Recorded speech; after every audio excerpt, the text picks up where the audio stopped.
Hi, everybody. Welcome to Stratosphere Lounge. I'm your host, Bill Whittle. 450 pounds lighter than I was 2 weeks ago, actually. Although I have to admit, I wear it well. Um, Glad to see everybody. We have, I think Scott Ott really put it best. You know, we do the backstage show, and people, for some reason, seem to enjoy us talking about nothing for an hour. And thank you. We, when we were talking about it, Scott said that this constant talk about the animation was like a sore. You know, when somebody rubs your skin too much, and at first it's nice, then it gets a little annoying, then it just gets sore. So that's one way of putting it, I suppose. Yeah. So all of that to say that in a few minutes we will have the the world premiere of the standalone animation, which is no different than what you've seen if you saw uh, Invisible, except it doesn't have the tag on the end. Um, so before we roll that, a couple things to say. First of all, it's a weird thing, you know, because 3,000 people watch us on YouTube, which means virtually everybody. But we always do the show live, and there's 60 people, 70, 80 sometimes, and and I always feel like I'm talking directly to them because I get all this live feedback. So, in any event, for those of you who are watching on YouTube, I've mentioned this animation project quite a bit, but what I haven't shown you on YouTube was all of the intermediate works. I show them to the Stratosphere Lounge crew, the Strata Loungers, before we record sometimes because I don't want it on the web when it's not ready, but at the same time I'd like to get some feedback on it. So really, this is mostly for the people who've been coming to the Stratosphere Lounge live for years, and who've been watching every little piece of it. So I'm about to run this thing now. This will be the only place, at least for the near future, where the animation will exist as a standalone animation. So if you're watching Stratosphere Lounge on YouTube and you get to see this animation, I just ask one small favor of you. I'm going to include a link to Invisible, which is the pitch video that I did explaining why I'd spent the last 2 years, and especially the last, well, I don't know, 3, 4 months working night and day on this thing. I'm happy to show it as a standalone thing, and in a couple weeks or so, it'll definitely live as a standalone video on my second channel, which I'm virtually positive I'm going to call Stratosphere Studio. So for now, you get to see the version without the sales tag. So all I would ask is, if you are seeing it for the first time, after you're done, or after you're done watching this show, just click on the link below and watch Invisible if you can, because I'm very proud of the argument constructed there. And if you watch Invisible, I think you'll see why I've spent so much time and effort on this. I am. It's just now dawning. I got out of here last night at about a little before 2:30, I guess, in the morning. I didn't get to sleep till 4 because I had to go home and stitch on the tail end onto the animation, which was at home, and send a letter to Scott to get everything posted. But in any event, we got some income, which we really needed, and thank you all for that. And we still have a long way to go, but the God moves in mysterious ways sometimes. The version that you guys saw, if you saw Invisible, and if you didn't, I know you will see it directly after this, because you promised. That was the third. That was the third time I had recorded it. 3 different days. I, honest to God, forget what was wrong the first time. I cannot remember, but it was something. And then I remember the second time, which was 2, 3 days ago, and Shelley, our office manager, was here. At the end of the day, so around 4 o'clock or so. And she was running the teleprompter, and I recorded a script that had all of the numbers in it, but was missing a lot. And she left, and I was going to finish that thing and put it up 2 days ago. And I realized that I had, no, it never got shown to the public, fortunately. I realized on that second go round that I had the wrong channel selected on the audio. I was recording the little portable audio recorder, and I was not recording the lavalier mic. I was recording the ambient sound coming across the room. So the thing was on the table. It sounded really hollow. I spent 2 hours trying to fix the sound. I just realized, nope, it's no good. But here's the part that's interesting. So the first version and the second version had all of the numbers, had all of the math, all of the mathematics of the argument. But after the failed audio thing, I was just really, down. I went home and Natasha said, "What's wrong?" It's like, I don't know. They're just not happy with it. I don't know why. And when I was thinking about what I didn't like about that version that nobody saw, thank God, because I burned it, I realized, the argument is strong, but there's something huge missing. And what was missing was the vision and the hope and the fun and the excitement, all of that stuff. That just wasn't there in the versions that I recorded twice before. So I was very grateful for whatever forces caused the audio to be recorded the wrong way, because if it had gone out with that second pass, it wouldn't have had anything like the same effect. Let me just fix this Batman Dutch angle here, whatever it is. That's a little better. Well, that's actually worse. You know what? It's the fisheye distortion on the... Yeah, all right, I don't care. And you don't either. So anyway, it was just enormously better, and I'm very grateful for that. Obviously I've done a lot of hundreds and hundreds of these videos. This one, I've had more, I don't know, important ones, I guess, maybe not. But I will say this: when I finished it and took a look at it, I said to myself, I don't think I've ever done a better read. I don't think I've ever once done a better teleprompter read of a script than in Invisible. And it's probably because Natasha was here. I was really sweating bullets about this, and I've been sweating bullets about it for a couple of years, but I was really sweating bullets about it for the last 8 weeks, and crazy sweating bullets about it for the last 2. But I'm always happy when she's here, and by the way, hi, honey. And so I just put all the energy I could into it, and I'm very, very, very pleased with it. So one last thing before we roll this thing, for those of you who have been, our live audience, I've shown versions of this since before I started it. I've been showing the live audience animation tests and so on, so the regulars who are here right now have seen virtually all of this in various stages, including last time I was here 2 weeks ago. That was before I went yak wrangling, and I really did. I'll tell you about that when we come back. But I just want to say I'm sorry about how I reacted to it last time, because last time I brought it in 95% finished, and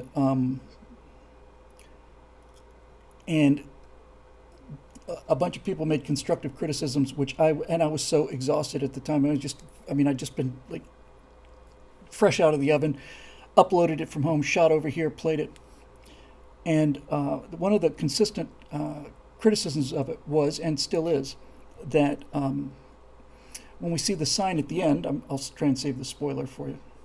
When you see the sign at the end, it's on the nose. It's really on the nose. It's too on the nose. I knew that the whole time, and I tried originally to do it in Latin, and I tried to do it any number of ways to disguise it, and I just couldn't do it. And it came down to, do I want to have something that's so clever that nobody gets it, or do I want to go with something that people will get and is a little too obvious?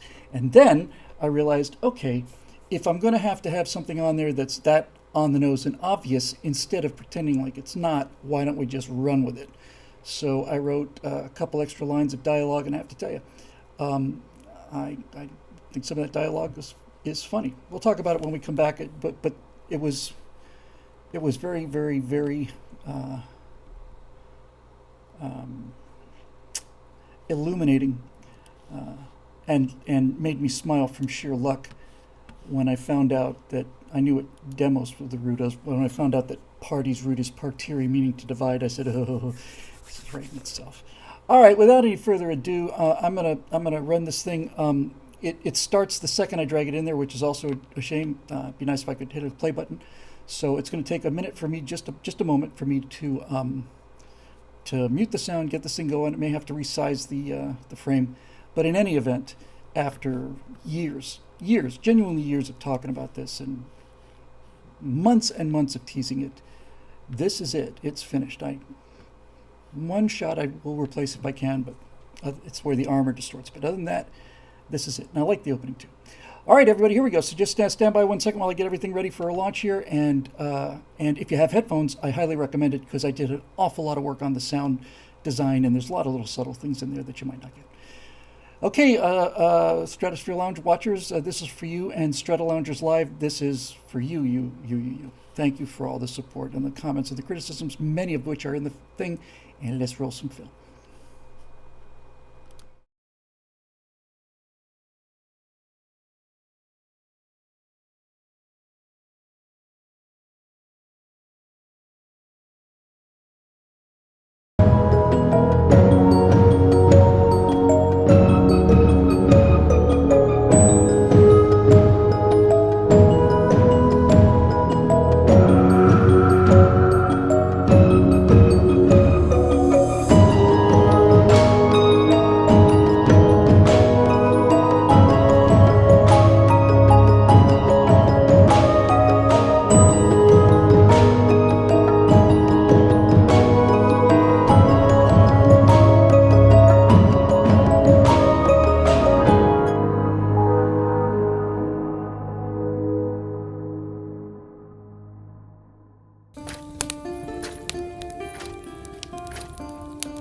This forest was alive once, and very beautiful.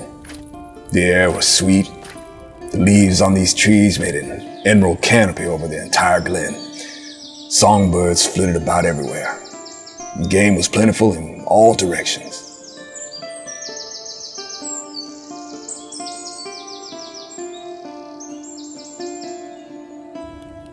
A small clear stream ran down that hill to here. Right here. This very here. Clover once covered all these hills. And on the great feast days, the people would recline upon the most fragrant and excellent green velvet and watch the jugglers and acrobats, listen to jesters and troubadours. The young men would come down and wrestle, all perform feats of strength while their wives and children cheered them on. I first kissed a girl under that tree yonder when I was 14. Some years later, we were married, and soon God gave us 2 beautiful small girls. On summer days when they would splash about in the stream here, and their laughter in the sunlight was, to me, like the sounds of silver bells. Well, I pray they are safe and well, good prince, back at thy castle. No, brother, they're not. They're gone. All gone. Never to return. As is this forest. What hath caused this great evil? Not what, good Sir Knight, but rather who. The ones who did this, these are the villains we seek? And to that end, we must now make haste, my friend. Even now the sun retreats behind yonder hills, and we have 2 leagues yet to travel. Therefore, let us make haste. Through the fire, then. Aye, through the fire. 'Tis the only way I know.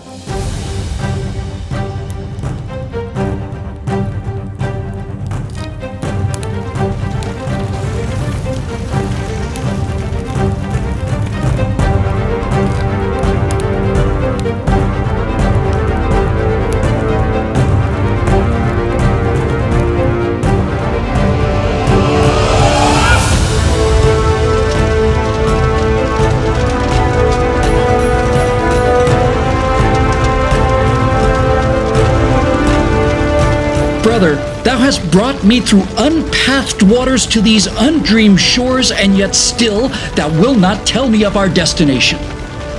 You and I are past our dancing days. I do not like this place, and would not willingly waste my time in it. And how shall I speak of where this path leads, brother? Hell is empty, and all the devils are here. How is it that clouds still hang on you? Why hast thou such a February face so full of frost, of storm and cloudiness? I am not bound to please thee with my answers, brother. Vengeance is in my heart. Death is in my hand. Blood and revenge are hammered in my head. My drops of tears I'll turn to sparks of fire. I will have revenges on them all, that all the world shall. I will do such things. What they are yet I know not, but they shall be the terrors of this earth.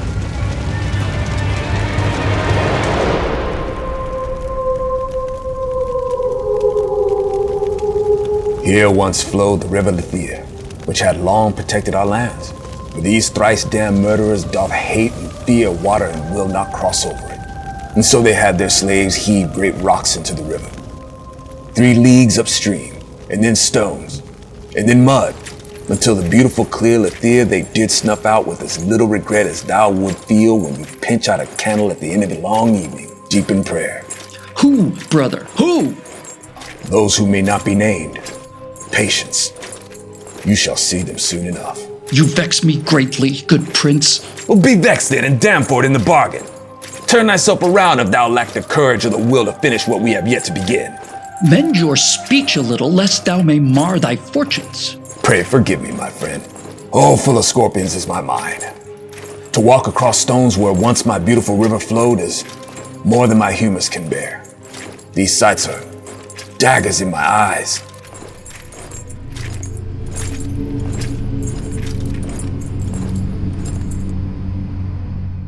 There stands the borders of their realm.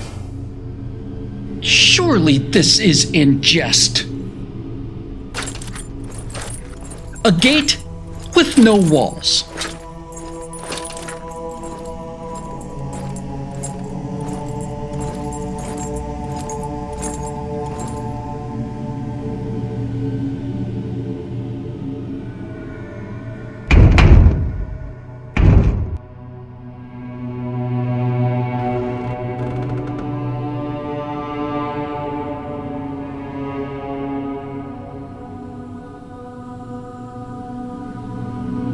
Locked, brother. The border with no walls hath a gate which is locked. What purpose can this serve? It keeps out the honest, brother. A kingdom with no borders, guards, or sentries, unpatrolled by armed men on horseback is no kingdom, brother. 'Tis but a wild and savage place that knows not law, nor God, nor reason, and is nothing but an invitation for banditry and cruel deprivation. If this were played upon a stage now, I would condemn it as an improbable fiction.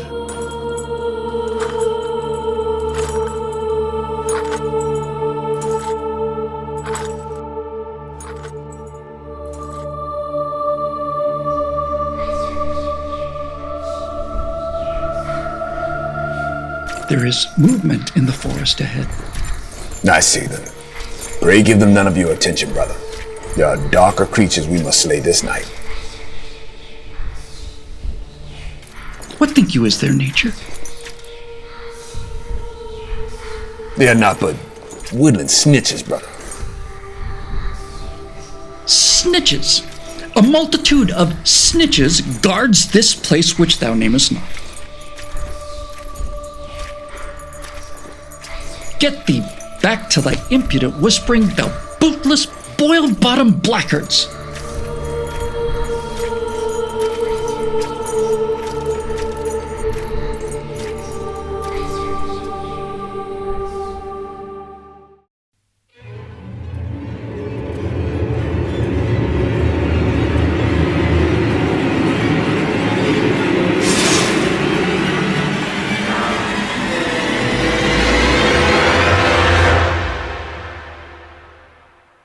By the prickling of my thumb, something wicked this way comes. More denizens of this god-forsaken land. Name these flea-bitten, shard-born maggot pies as they come, so that I may know what manner of demon issues forth from this horrid and dismal realm.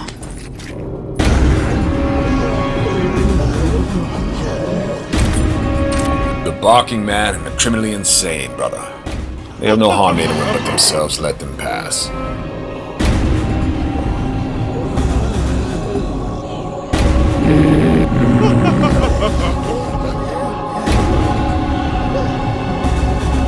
And these? More evil constituents of this demonic philosophy. The willfully blind. The fatally open-minded. Maiden mothers deserted by cowardly and selfish men. The gutless and the heartless. The loud and the vulgar. The weak-minded and gullible. Lying rulers and absurd magistrates. Those who worship the primitive. And what be these reeky, fly-bitten deformities? Cowards with the hearts of slaves, gluttons, drunkards, and hedonists, all appetite and no discipline. The victims of these villains yet unseen, and not their servants. Go, get thee hence, thou wayward, yeasty imbeciles. And these pretty things, pray. Weak men and insane women, my friend. These lands are both the home and cause of them. The weak men make the women crazy, and the crazy women make the men weak. The devil damn thee black, thou elf-skinned, cream-faced loon! Where got's thou that goose look?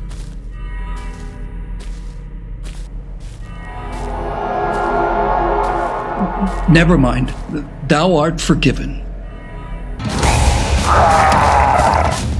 And what of this churlish, dog-hearted miscreant? Have a care, brother. It is one of the perpetually enraged. May I?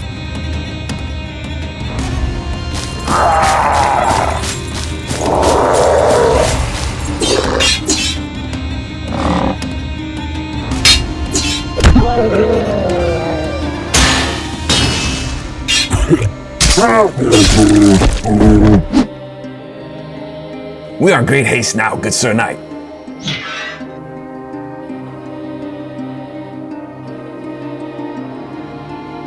This cold night will turn us all into fools and madmen. Well, my lord Alfonso, I confess, I thought thou was embroidering thy tale, but I see now thou hast not told the 10th part of it. Aye, if this is not hell, then hell can be seen from those towers yonder.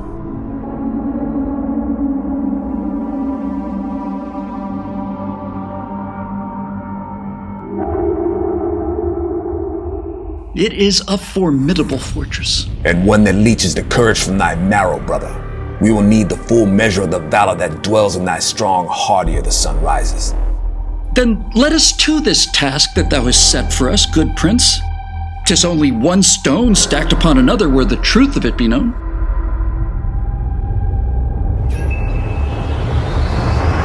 Enraged beasts blinded by hate, madmen and imbeciles, monsters, legions of snitches, all of these things issue from these gloomy walls. I wish my horse had the speed of thy tongue. I pray thee, silence now, good Sir Knight. So long as yonder castle sleeps, men of few words are the best men. I will ask thee a final time, brother. Name this place. I dare not, brother.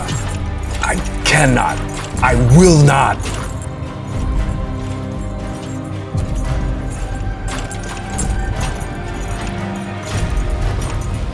Then name thyself, thou great, stinking, fusty dung heap.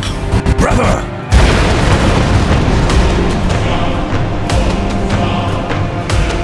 I will not sneak in like a common thief under a cloak of stars, good prince.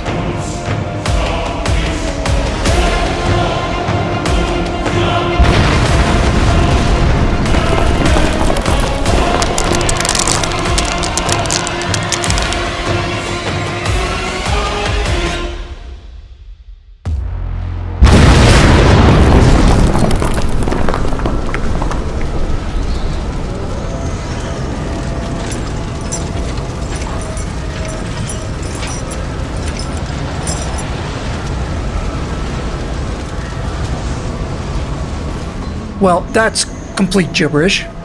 The letters are Latin, but the words make no sense. I know a little Greek. And I some Latin. That first word could be some variation on demos, meaning people or populace. And that second word looks like partiri, which is Latin and which means to divide into parts. So these strange words translate as, this is the place where people become divided. They proclaim themselves as a mill that grinds out misery in letters of fire, as if they're proud of it. Those saucy, swag-bellied codpieces. You're on Earth, brother. There's no cure for that. And what of this nonsense word? Headquarters? Well, knowing what lies inside, brother, methinks they probably just misspelled hindquarters. They refer to themselves as asses? I did not name them, brother. They did name themselves. Do you wish the honor of going first, my friend? No, brother, I think not. After you.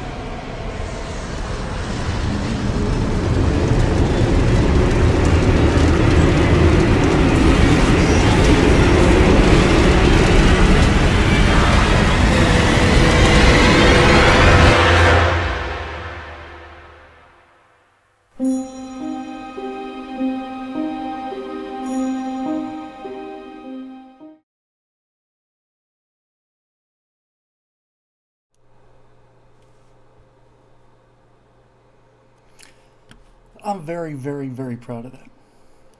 I'm very, very proud of that.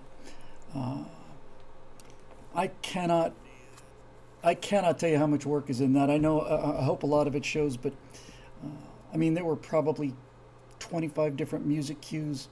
Thank you, guys. It's kind of you. I'm very, very pleased. I took a screen grab. I thought I have it with me, but I'll bring it later next time. I took a screen grab of the Adobe Premiere final sequence of this thing, just so you can see that I think there's like 400 cuts, probably, I don't know, 200, 300 sound cues in it. So it's a lot for one guy to do. But the point I keep making is not to say, hey, look at me, look what I did by myself. I didn't want to do it by myself. Think about what we could do with professionals, including professional actors, by the way. The hardest part of this whole process has been hearing, wow, Zoe's amazing. Zoe, what a great voice Zoe has. He's an incredible actor. It's great. I can't believe this. Zoe's such a, you believe the, well, Bill, you're in it too. You know, I told him this today on the Virtue Signal, how much I hated his guts and how proud of him I am, because his performance made that thing work. It's the rewrite from the original version, which is what took me so much time, turned it from my story into his story, and it's much, much, much better as his story. Yeah, I'm gonna push this thing everywhere. By the way, if you're watching this on YouTube, don't forget, please just click on the link down below for Invisible, which will tell you why we need to be doing these kind of things, and hopefully why it's worth an investment on your part. So just because I want to get out of my system, he is a much better actor than I am, full stop. The problem for me with this character was the dialogue is large. It's Shakespearean dialogue. I'm a better natural actor, like naturalistic actor, than I am, broad actor. But then again, I guess I'd have to be. And the thing that's miraculous about this is not just how long it took me to find some kind of way to deliver these lines without, because if I'd had the ability to do a British accent, I probably would have done it as Falstaff or something. But Zoe just immediately found that voice, never changed the whole time. He's just a brilliant, brilliant guy. He should be doing voiceovers. It's one of many, many things that we will be looking forward to in the future. Lady Hawks, there's too much anger in your words. I don't personally agree. And when you get inside the castle,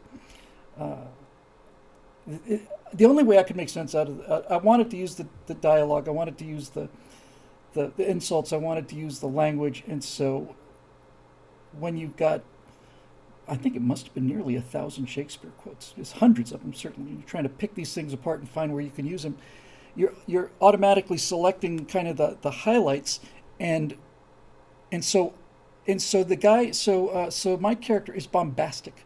That's what he is. He's upset about everything all the time, and I actually like that. I think it's a good counterpoint to Zoe. And I was telling Zoe earlier today when we were just before we shot the virtue signal.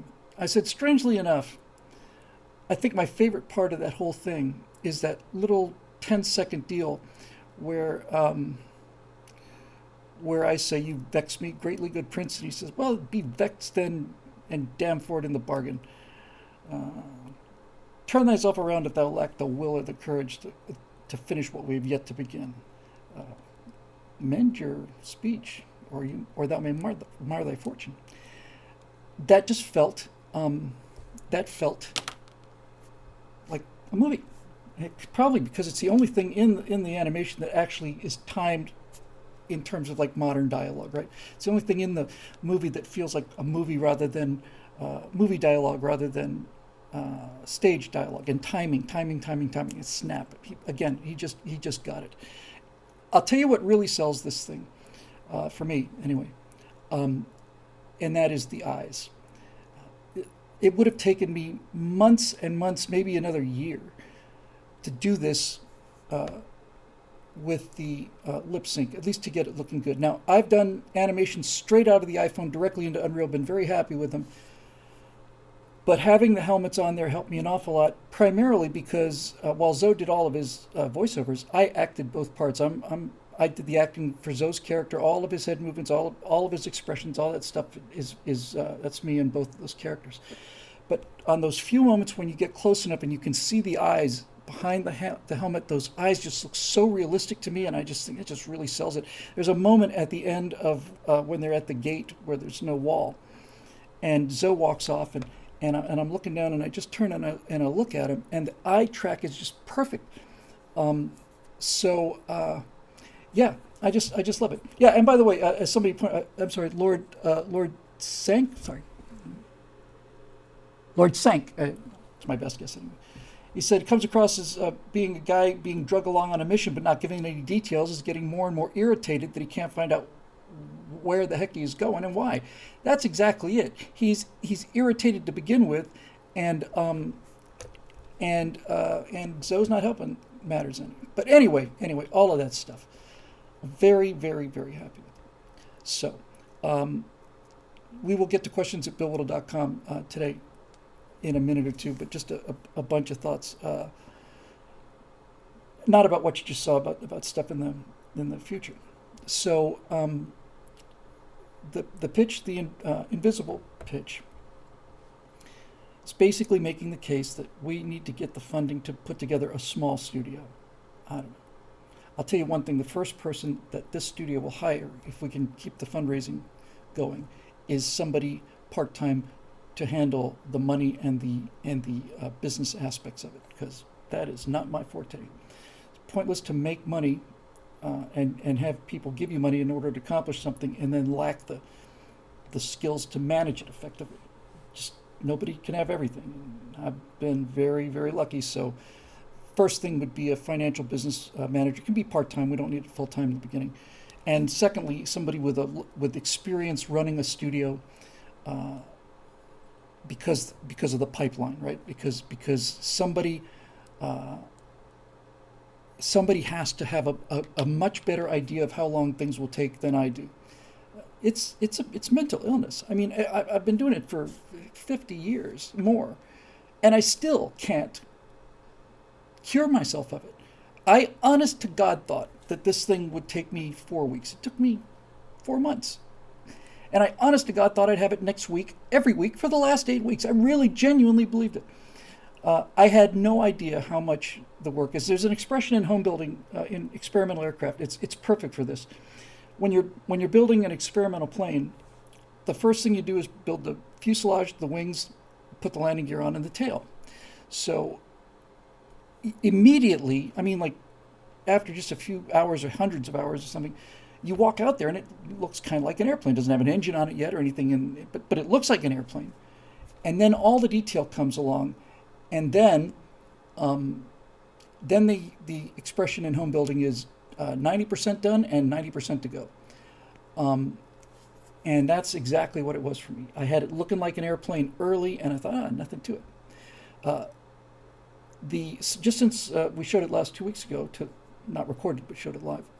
Oh, by the way, before I forget, the last Stratosphere Lounge episode from 2 weeks ago was blocked, not just tagged for a copyright violation, blocked by the BBC because of the reading from Damian Lewis. And YouTube gave me the option to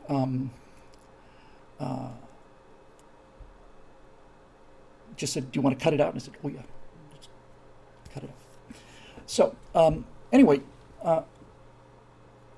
that is an example of the kind of thing that I would like to not be doing, is curling the fingers. I got to tell you guys, just as a quick personal aside, I have curled fingers around torches and swords hundreds and hundreds of times. Hundreds and hundreds and hundreds of times. And I don't ever want to do that again. Ever. I'm using mostly stock animations. The guy's walking, okay, great. He's also holding a sword. That means I have to go to the top of the animation. It's nice because it does it all downstream and it doesn't destroy it. And I have to take that first finger, I have to curl it. And we've talked about this, and Scott wrote a very nice memo about some of the conversations that we've had at BillWhittle.com about this and Stratosphere Lounge things, very thorough memo. And said I shouldn't be wasting time curling fingers. I couldn't agree more. But if I don't do it, then it's not going to get done. And you can't have guys walking around like this when they got a sword stuck to their hand, like that, and a torch stuck to the other hand. So we need the means to get a small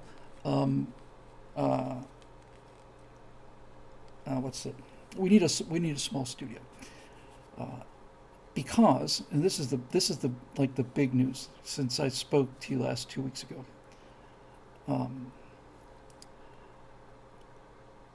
It has dawned on me very recently that all of this stuff that I want to do might be much, much, much closer than I thought.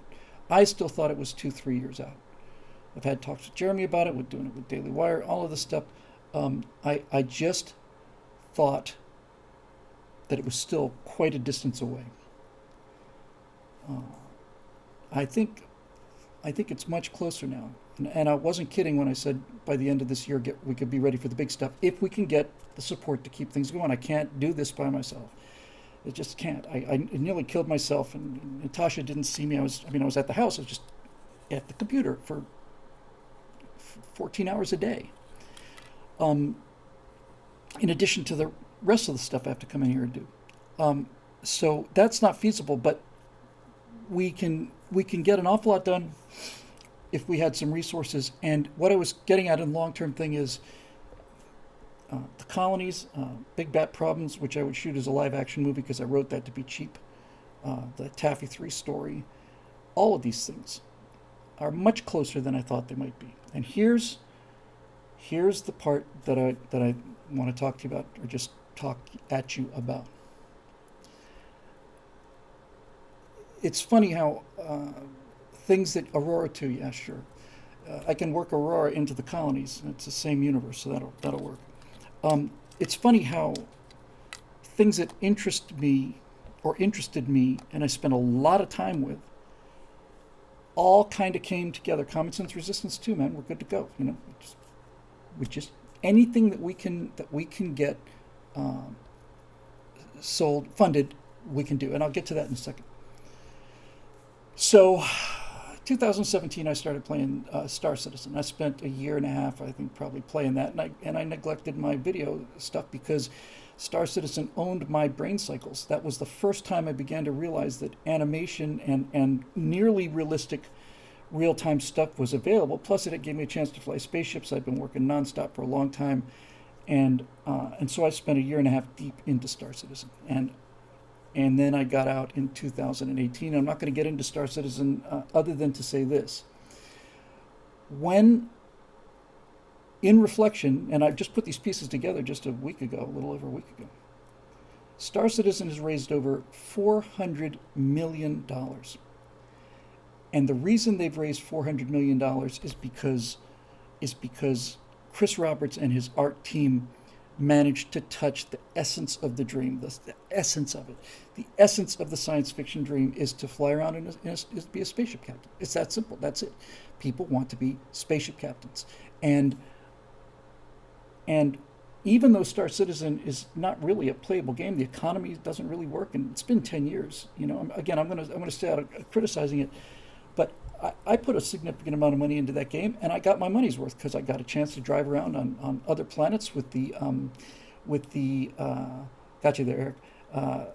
The I've got friends sitting next to me in this rover, and I'm talking to them on the internet, and we're watching the sun come up in this gas giant.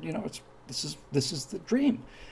And strangely enough, Star Citizen, which has been in development for 10 years now, raises more money every single year. They raise more and more and more and more and more because what Star Citizen has available now and has had out since before I got there. I got there in 17, so probably from version 2 point something on. They had the ability for you to get inside a spaceship and fly it around. There was no place to go, really. There were no planets when I got involved. There were a couple of missions, but even spacewalking. I said, this is awesome. It's fantastic. So the first of these moving pieces that make the future much closer than I originally thought it would be is that you can raise a lot of money, if you can touch the desire. And that has to be very precisely calibrated for any individual audience. Dallas did it with The Chosen. He put together a pitch that directly appealed to the people he was trying to reach, and he got $10 million the first time, and he delivered. He just delivered. He put out an incredible product. So the next time, this is my off the top of my head understanding, next time he raised $35 million for the second season. That's the plan, right? So touching the desire, that's the first thing. The second thing, related to touching the desire, is, look, the golden days of crowdfunding are behind us, but that doesn't mean crowdfunding doesn't work anymore. Dallas, as I just mentioned, did it. Here's the thing. In order for crowdfunding to be successful, this is my opinion, I've never done one before, and I will talk to somebody before I do, but it seems to me that if you're going to get people to give you money in the crowdfunding, it really consists of three things. Can you touch that desire? Can you really hit that button where somebody says, you know what, I want this so bad, I'll take a risk? That's number one. Number two, do you have the credibility to overcome people's natural reluctance to give money to people that they don't know in projects that are usually vaporware and all the rest of it? And I've got the credibility, and with a little help in the studio here, we can custom make teaser animations for exactly what we're trying to do, with the colonies. And then the third thing is volume. Is how many people can you get to your crowdsourcing site? So, can you capture the desire? Do you have the credibility to overcome people's reluctance? And how many people can you get there? Because you're only going to get a small percentage of the people that show up. So the key element to this thing that I couldn't really see was the traffic, right? The traffic. Now, it's very important that nobody goes running off into the woods with what I'm about to say, because I haven't talked to anybody yet, but just stay with me here. There are a number of people out there who I've talked about who have YouTube channels that I like very, very much, very much. And pretty much all of them talk about the destruction of pop culture. I did that interview with Doomcock, which I haven't linked to yet because I haven't had time. I haven't had time to think about anything else until this morning. But it occurred to me that some of these people out there have large numbers, big numbers of views. And I think talking to 3 or 4 of these people and saying to them, look, we all love the same things, right? We all love the science fiction. We all love the classics. We love Star Trek. We love Star Wars. We've spent the last 5 years lamenting their destruction on a daily basis. We watch every day. We watch these idiots and trash just strip down these once noble, characters into carcasses. They're just it's like somebody stripping a car, right? They're just taking the tires and running. So all of us have that in common. I think all of us have an appreciation for good science fiction, and I know all of us have a good appreciation for telling a good story because we all do that. That's what we do for a living on YouTube. I think if I had a 3-way, 4-way powwow and I would fly them in and spend a weekend and basically say to these guys, look, instead of complaining about what they've done, and in my opinion, they're destroyed. They're not recoverable now. Star Wars is not recoverable now. There's too much bad blood. There's too much junk. The Obi-Wan thing, all of it. They just will not learn. So, so Star Wars is done. Star Trek is done. Picard was just a coup de grace shot in the back of the head, but hasn't been Star Trek since forever. And they're gone, and they're not coming back. Yeah, Kenobi. Did I say? Yeah, Obi-Wan. Yeah, Kenobi is terrible. It's garbage. All the Marvel movies are garbage. They're garbage because they're written by garbage writers. And they're garbage writers because they were hired for their politics and not for their talent. Certainly not for their knowledge about space. I mean, Discovery had sonar in space and all the rest of this stuff. So, let me get to that in a second there, GK. So, this is where it gets interesting. Just as I was speaking, GK Masterson is a regular here live, and a charming lady, actually. Said, why not partner with a large? Why not partner with Daily Wire? I've been talking with Daily Wire about this kind of thing for a long time, but here's the problem. If I do that, they will own it. That's just how it goes. They'll own it. And I had some in-depth discussions about it and talks about maybe doing, 2 or 3 seasons of 6 episodes each. And I thought, 18 hours total and then it's over? No. No. This is my life. This is what I've been trying to do. The science fiction thing is what I've been trying to do my entire life, including all the time I've been doing the political punditry. This is it. This is my chance. And I've waited a long time for this. All the pieces, a lot of hard work to get them together. So this is going to get done my way or it's not going to get done.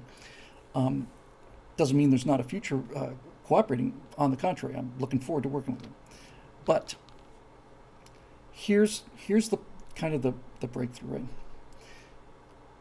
We've got the technical means to produce teaser material. Let's just throw a number out. Let's say $10 million, okay? It's an achievable number. $10 million for the first season of the Colonies. We've got enough technical skill, if we can get this small proto studio spun up. We've got enough technical skill to be able to render scenes from the Colonies. This is what the show will look like. Here's some dialogue, enough to render at least the basics of the 5 storylines that I've got on that. So we've got the means to put the sizzle and the desire into the crowdsourcing. I think at this point, I've got the credibility, so I'm not some guy who just came out of nowhere. I mean, I have a reputation. People can reach me if they need to, So I'm less likely to just disappear to Mexico than others. So credibility is there, especially if I can involve some of these other guys as full partners. And then thirdly, the traffic. If these guys can provide the traffic, because I can't, I just can't. There's no. My views have just been decimated, literally, 1/10 of what they were, and then a year later, it's 1/10 of what it was before. The last Firewall, it got 17,000 views. It used to get 17,000 views in the first 10 minutes. So, if I can get the traffic, we've got the means to put the teas up there. Certainly all of us together have the credibility to do it. So why not just go to these guys, right? I'm not going to name any names because I haven't talked to any of them yet. I don't want anybody else talking to them on my behalf. But we could basically all find ourselves with 5 or 6 of these content creators, right? YouTube content creators. And we could find ourselves in a hotel suite someplace, in a lounge, and say to ourselves, Disney and all the rest of them have ruined everything that we love, and they don't seem to, thank you, Taps, they don't seem to show any sign of slowing down. So why don't we just make our own, right? I mean, we love this stuff. We love it. All of these guys who are doing this commentary love it. This contradicts what we learned on Tatooine, and they love it. So why not just go do our own? And then there's nobody to F it up, right?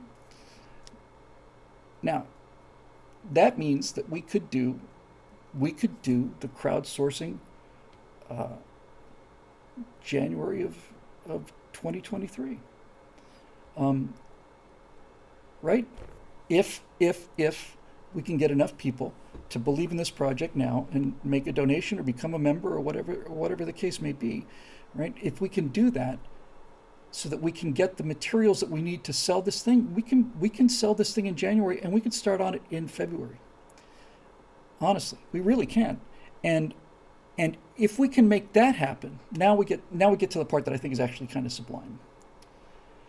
So you take your best product, which I think in terms of saleability and overall coolness, and the one I really, really have to do is colonies. So you do a crowdsource fundraise for colonies. Off the top of my head, 10 million. It may be 5 times that. Maybe I don't know what the number is, but it's a number, right?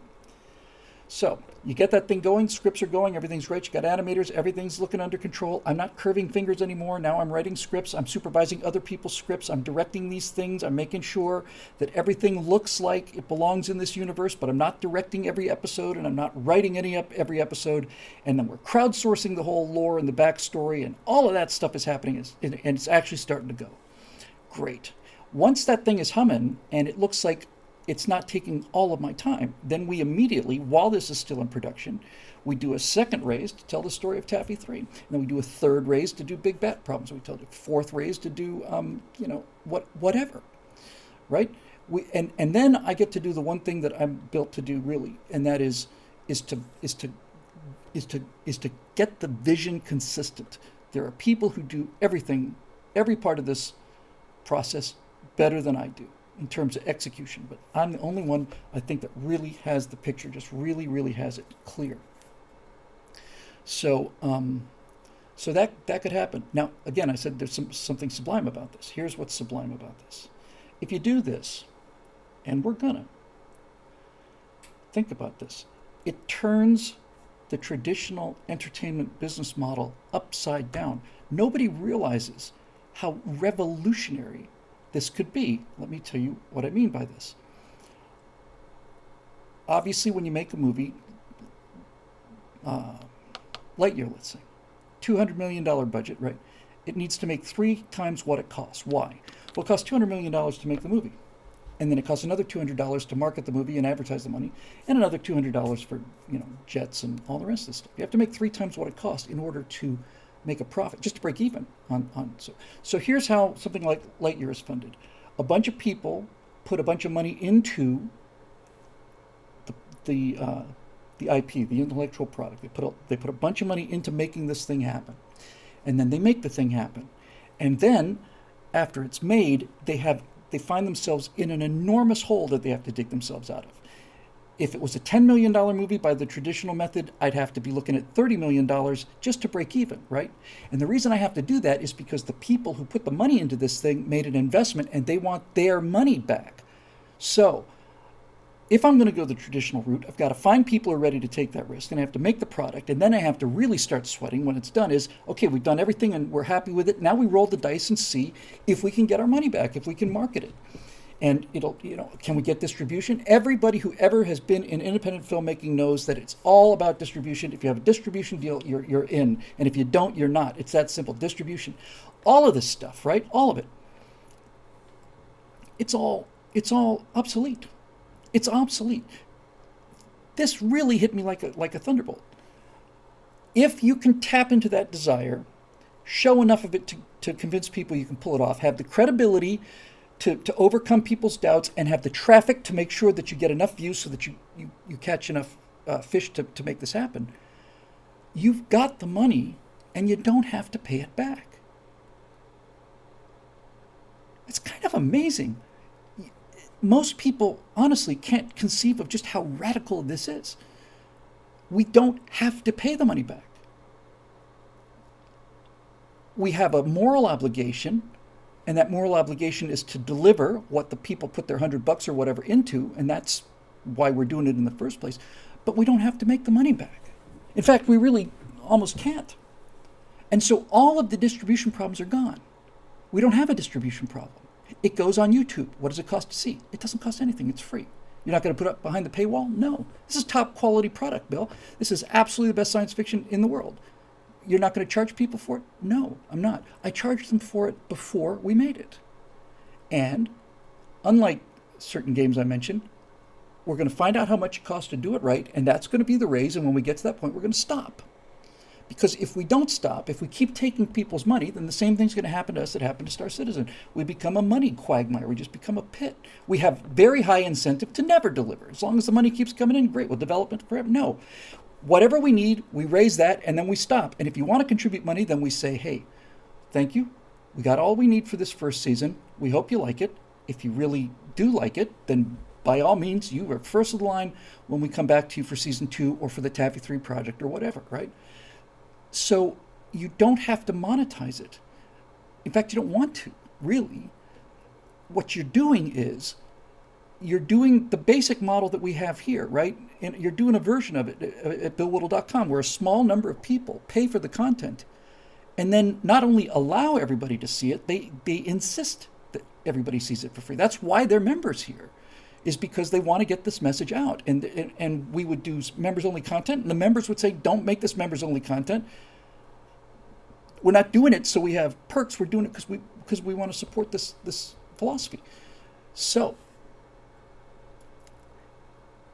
it's technically speaking, it's right at our footsteps, right? And then, now of course if you're doing it this way, you do pretty much write yourself out of mega riches. In other words, you can't do a raise for 100 million and then keep 60 million of that. Right? You just can't. It's immoral. We're not going to do that. And since the thing is paid for in advance and we have a budget, that's where we came up with the number that we're going to raise. You can pay yourself well, and you can pay yourself well for what you do. You can make a solid living at it, and you get, you should be paid for writing and directing and paid for being the creator and all the rest of it. But it's not, you don't own a piece of the pie if it hits, because there is no pie, right? It's not, there's no investors. The purpose of this is to show it to as many people as possible. That's why they're inventing it. Aha! But a number of people in the comment section have got their fingers on it. Merchandise. Merchandise we would get to keep. Ad revenues on YouTube we get to keep, but honestly, that's not likely to be much. I mean, it's about $4,000 or $5,000 per million views. So if you had 10 million views, which is a crazy good number in my opinion, especially considering what TV shows are getting now, that's $50,000. It's a nice bump, but that's not going to make anybody, really rich. But I don't care about being really rich. I'd like to be nice to not have to worry about money, like I have for my entire life. But I love my life now. I love my lifestyle. I love my house. I love my car. I love my wife. I love all, not in that order, by the way, honey. I will. Oh, she's watching now. I will do that tomorrow, honey, when I come in. So you get the merchandising rights, and then you might get something else. This colonies thing is going to treat space combat in a way that has never been seen before, ever. You will not. You will have nothing to compare this to. Nothing. It will be utterly unlike anything anyone has ever seen, ever. That's a promise. That's a promise. And so you could put out a game, a very modest game, right? A very modest game. It just starts out as a ship-to-ship space combat scene, a space combat game where the engagement ranges are a couple, 7, 8, 10,000, 20,000, 30,000 miles, something like that, right?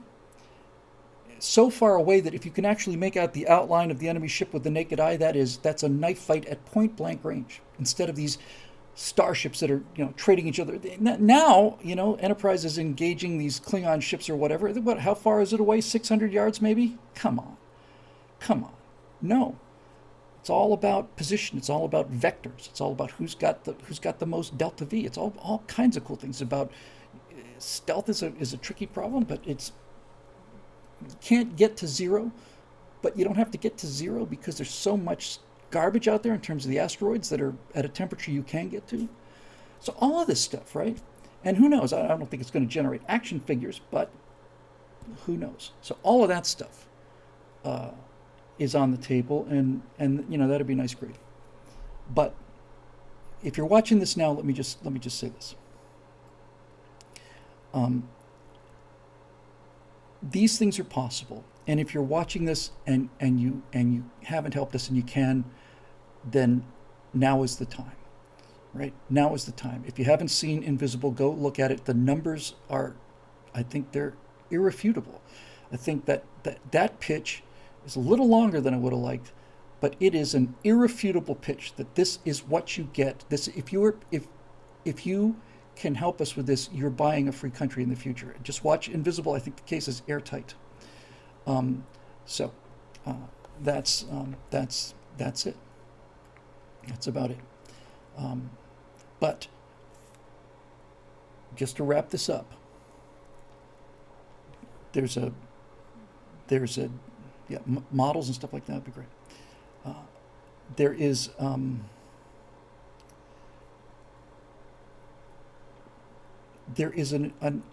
open source. Open source is the future.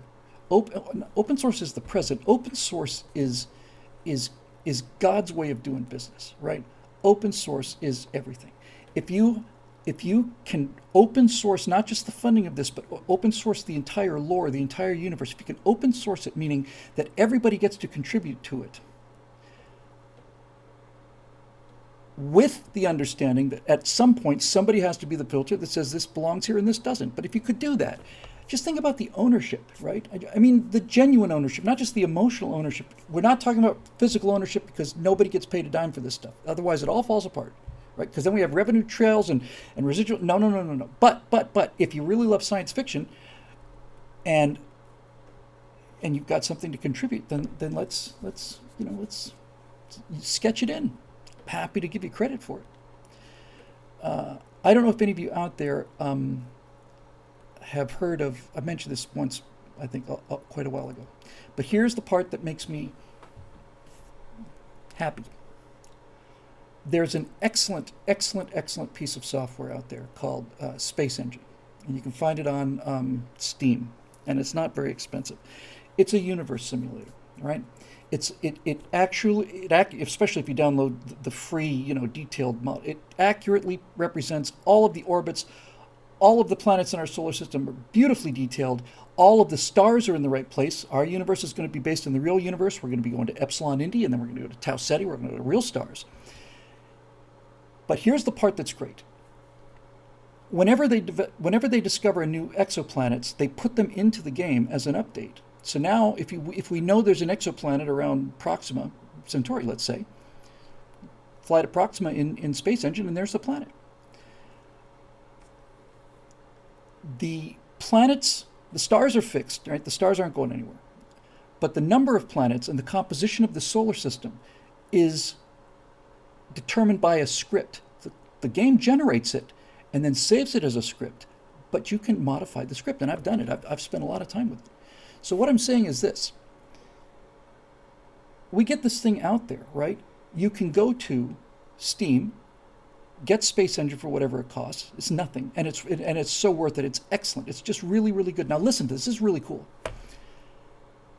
Once you've got Space Engine, then you can come to our website and you can download the script. It's just a real simple thing. You just put it, I'll show you exactly where to put it in a folder. And what that means is next time you fire up Space Engine, you get the exact same universe that we get. We all have the same planets. We have the same sizes, same everything. Everybody's looking at the same maps, right?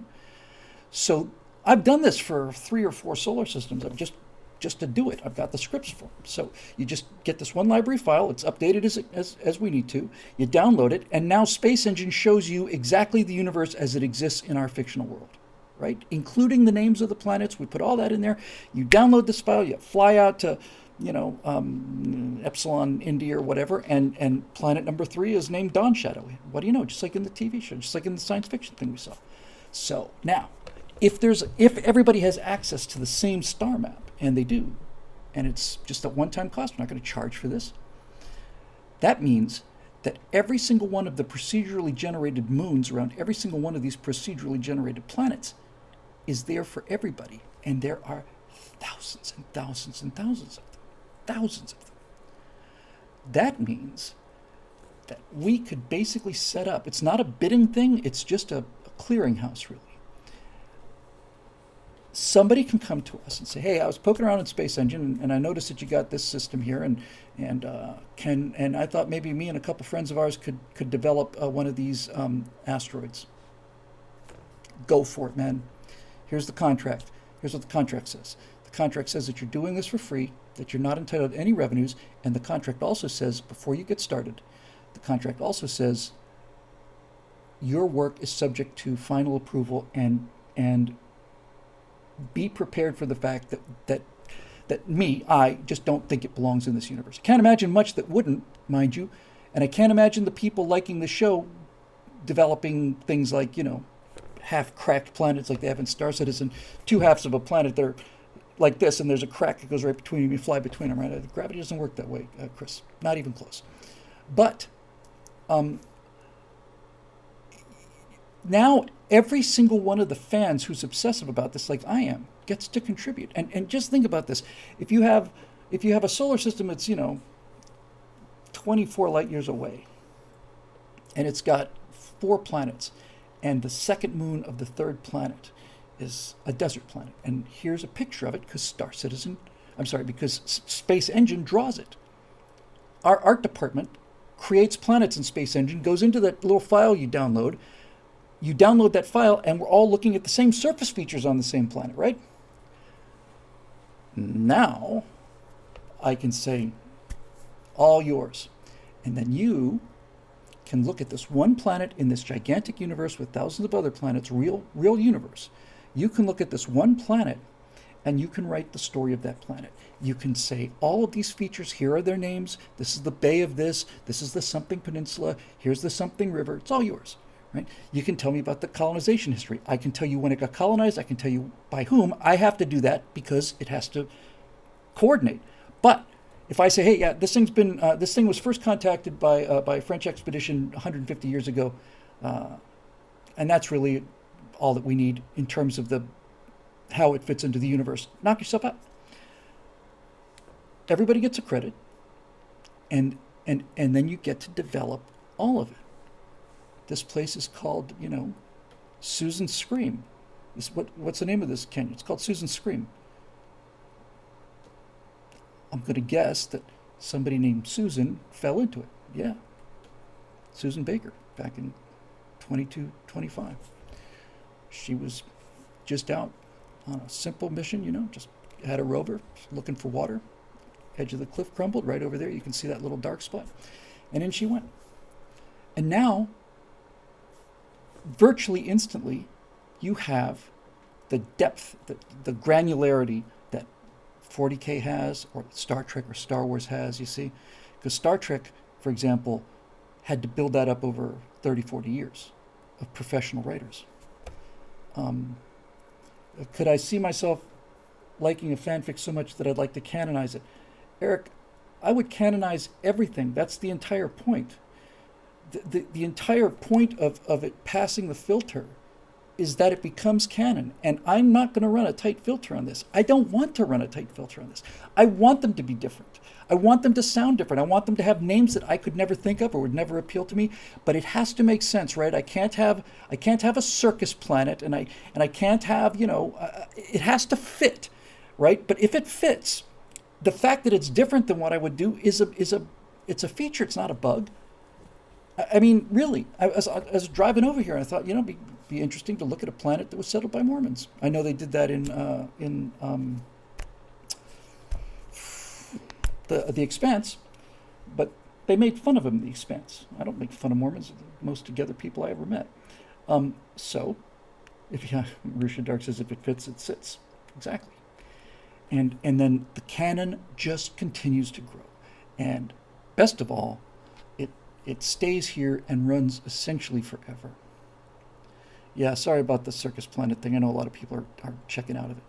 All human coffee Shinato. It's not the names are hard. It's just my vision's gone. Yes. All human. Yes. There are going to be plenty of different life forms, but there's not going to be any other intelligent life. It's not going to happen. The reason it's not going to happen is because they're not out there. I'm beginning to think they're not out there anywhere, but I know for a high degree of probability that they're not going to be, our sphere is going to go out to 30 light years because we're going to have a system of stargates, and I've got all that physics worked out. But when I say a 30 light year radius from Earth, you have to go out there at sublight speeds and build these things. So, how about a Planet of the Apes? Sure, we have Planet of the Apes. So, this is what I mean. This is what I mean by no magic, and this is what I mean by nobody has ever seen this kind of thing before. Right? Here's a great example of this. Oh, so you're not going to let us have the Biangi or the Flalar or whatever, you know? No, they're the people with some of these have this funny thing on their nose, and the other ones have funny things on their forehead. No. So how do you have conflict? Well, because conflict is everything. You don't have conflict, you don't have a story. Well, you have a lot of conflict between various human factions, and you also have conflict between various human strains, right?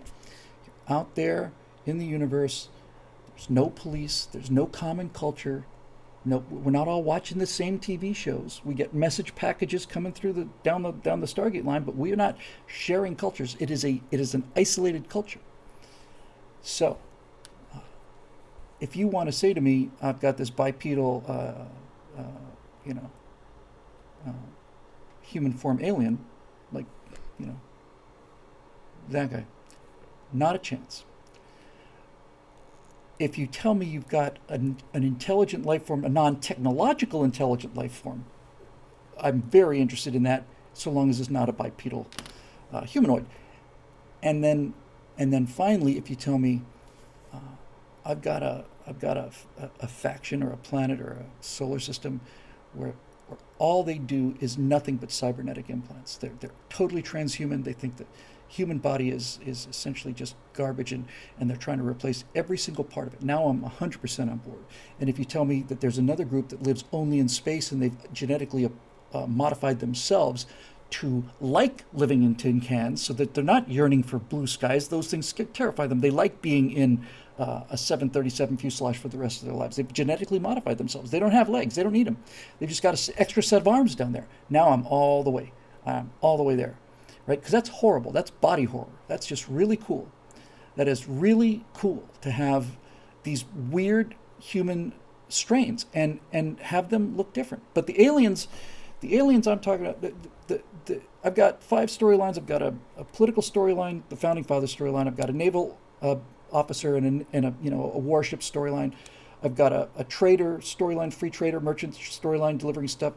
I've got the Homesteader storyline, which I like very, very much. It's where most of my thinking is.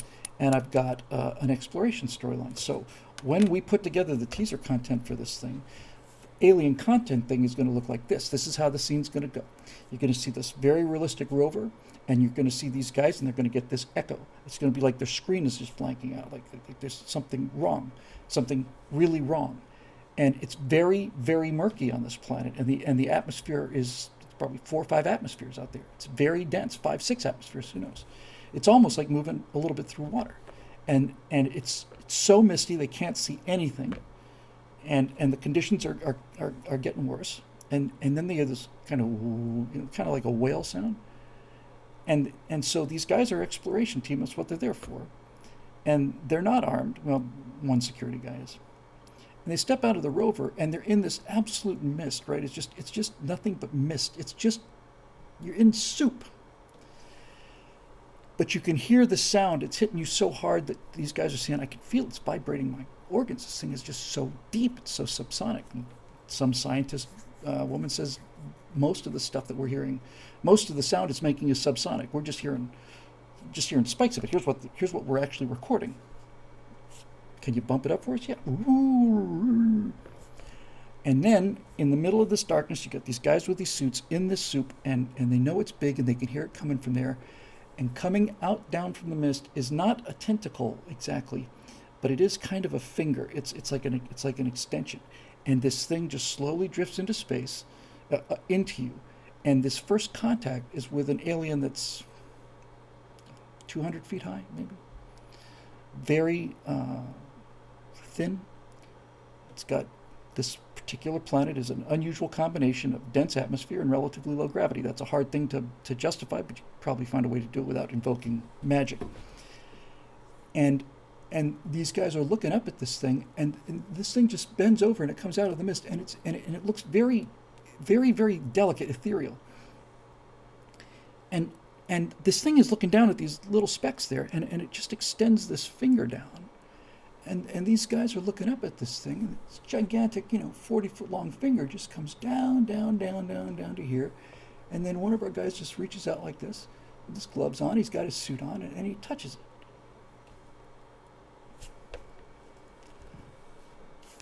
That's what real sci-fi is. That's what it is. It's that. It's like, oh my God, Then I commissioned a guy to build me a cave. I said, oh, these things live in a cave.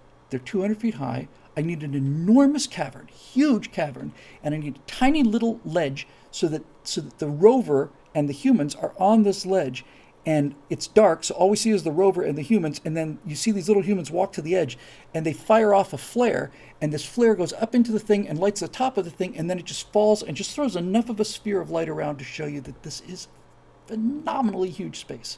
And then these things start drifting in. They've invited them into their house. Now, that's all I've done in terms of developing that alien. I got the model. Yeah, that's Slow Ballad from Jurassic Park. Eric is right on the nose. That moment in Jurassic Park, that da da da da da da. When you first see the first dinosaur in the first movie, you are just, oh God, that's what we want. That's what we want. We want that. We want that. I got an idea for a planet called Caliban, which is extremely hot. The sun is a F-type star, more ultraviolet and higher temperature sun than ours is. More ultraviolet means more mutations. More energy means there's more life available. Life is basically, life eats sunlight. So you've got a super Earth in terms of the biology, and everything on that planet is a predator. Everything eats everything else. It's a nightmare. The official name is Caliban, but the locals call it murder. That's the name of the planet. It's murder. It's filled with nothing but these animals. And it's maybe 1.2, 1.3 Gs, so humans feel slow. But these animals are evolved for 1.3 G, which means they have to be very fast, because things fall faster at 1.3 than they do at 1. So they're blindingly fast, they're low, and they're deadly. And everything eats everything else all the time. That's what life is there. It makes makes the jungle or the savannah look like, like the chocolate factory. All of this stuff is stuff that I can toss that out and give that much, right? Just that much. Here are the models that I want to use. These are the assets that I bought or we hiring. This is what they look like. I said Caliban, not Caladan. Caliban is in the Tempest. Caliban, Prospero. Forgot a couple of Ariel.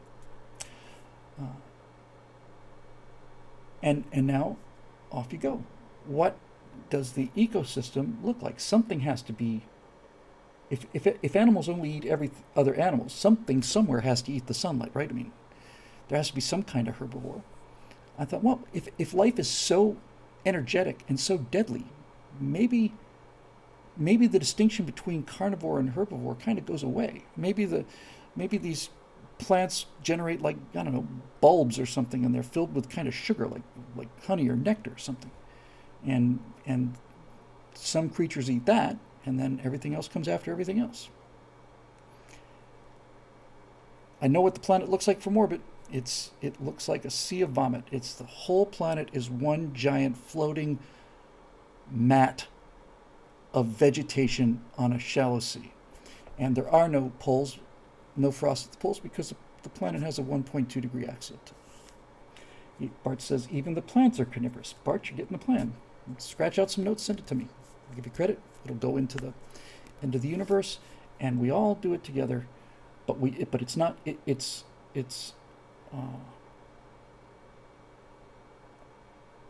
uncontrolled, but it's not chaotic. It's not quite what I mean, but you get the idea.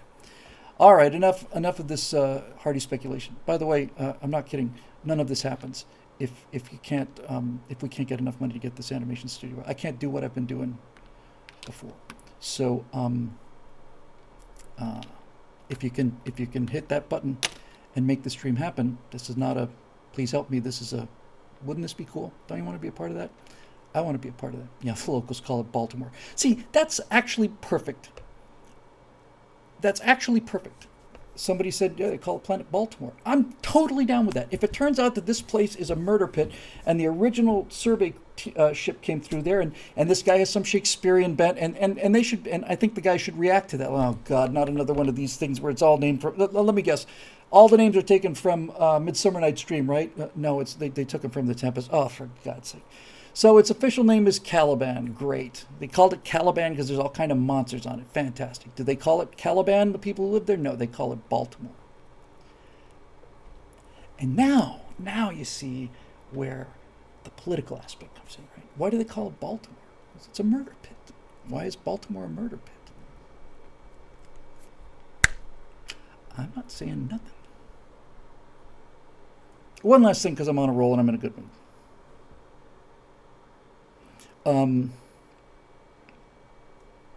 If you want to know what the essence of this idea of the colonies is, and if I had to do one image, this is what I would do.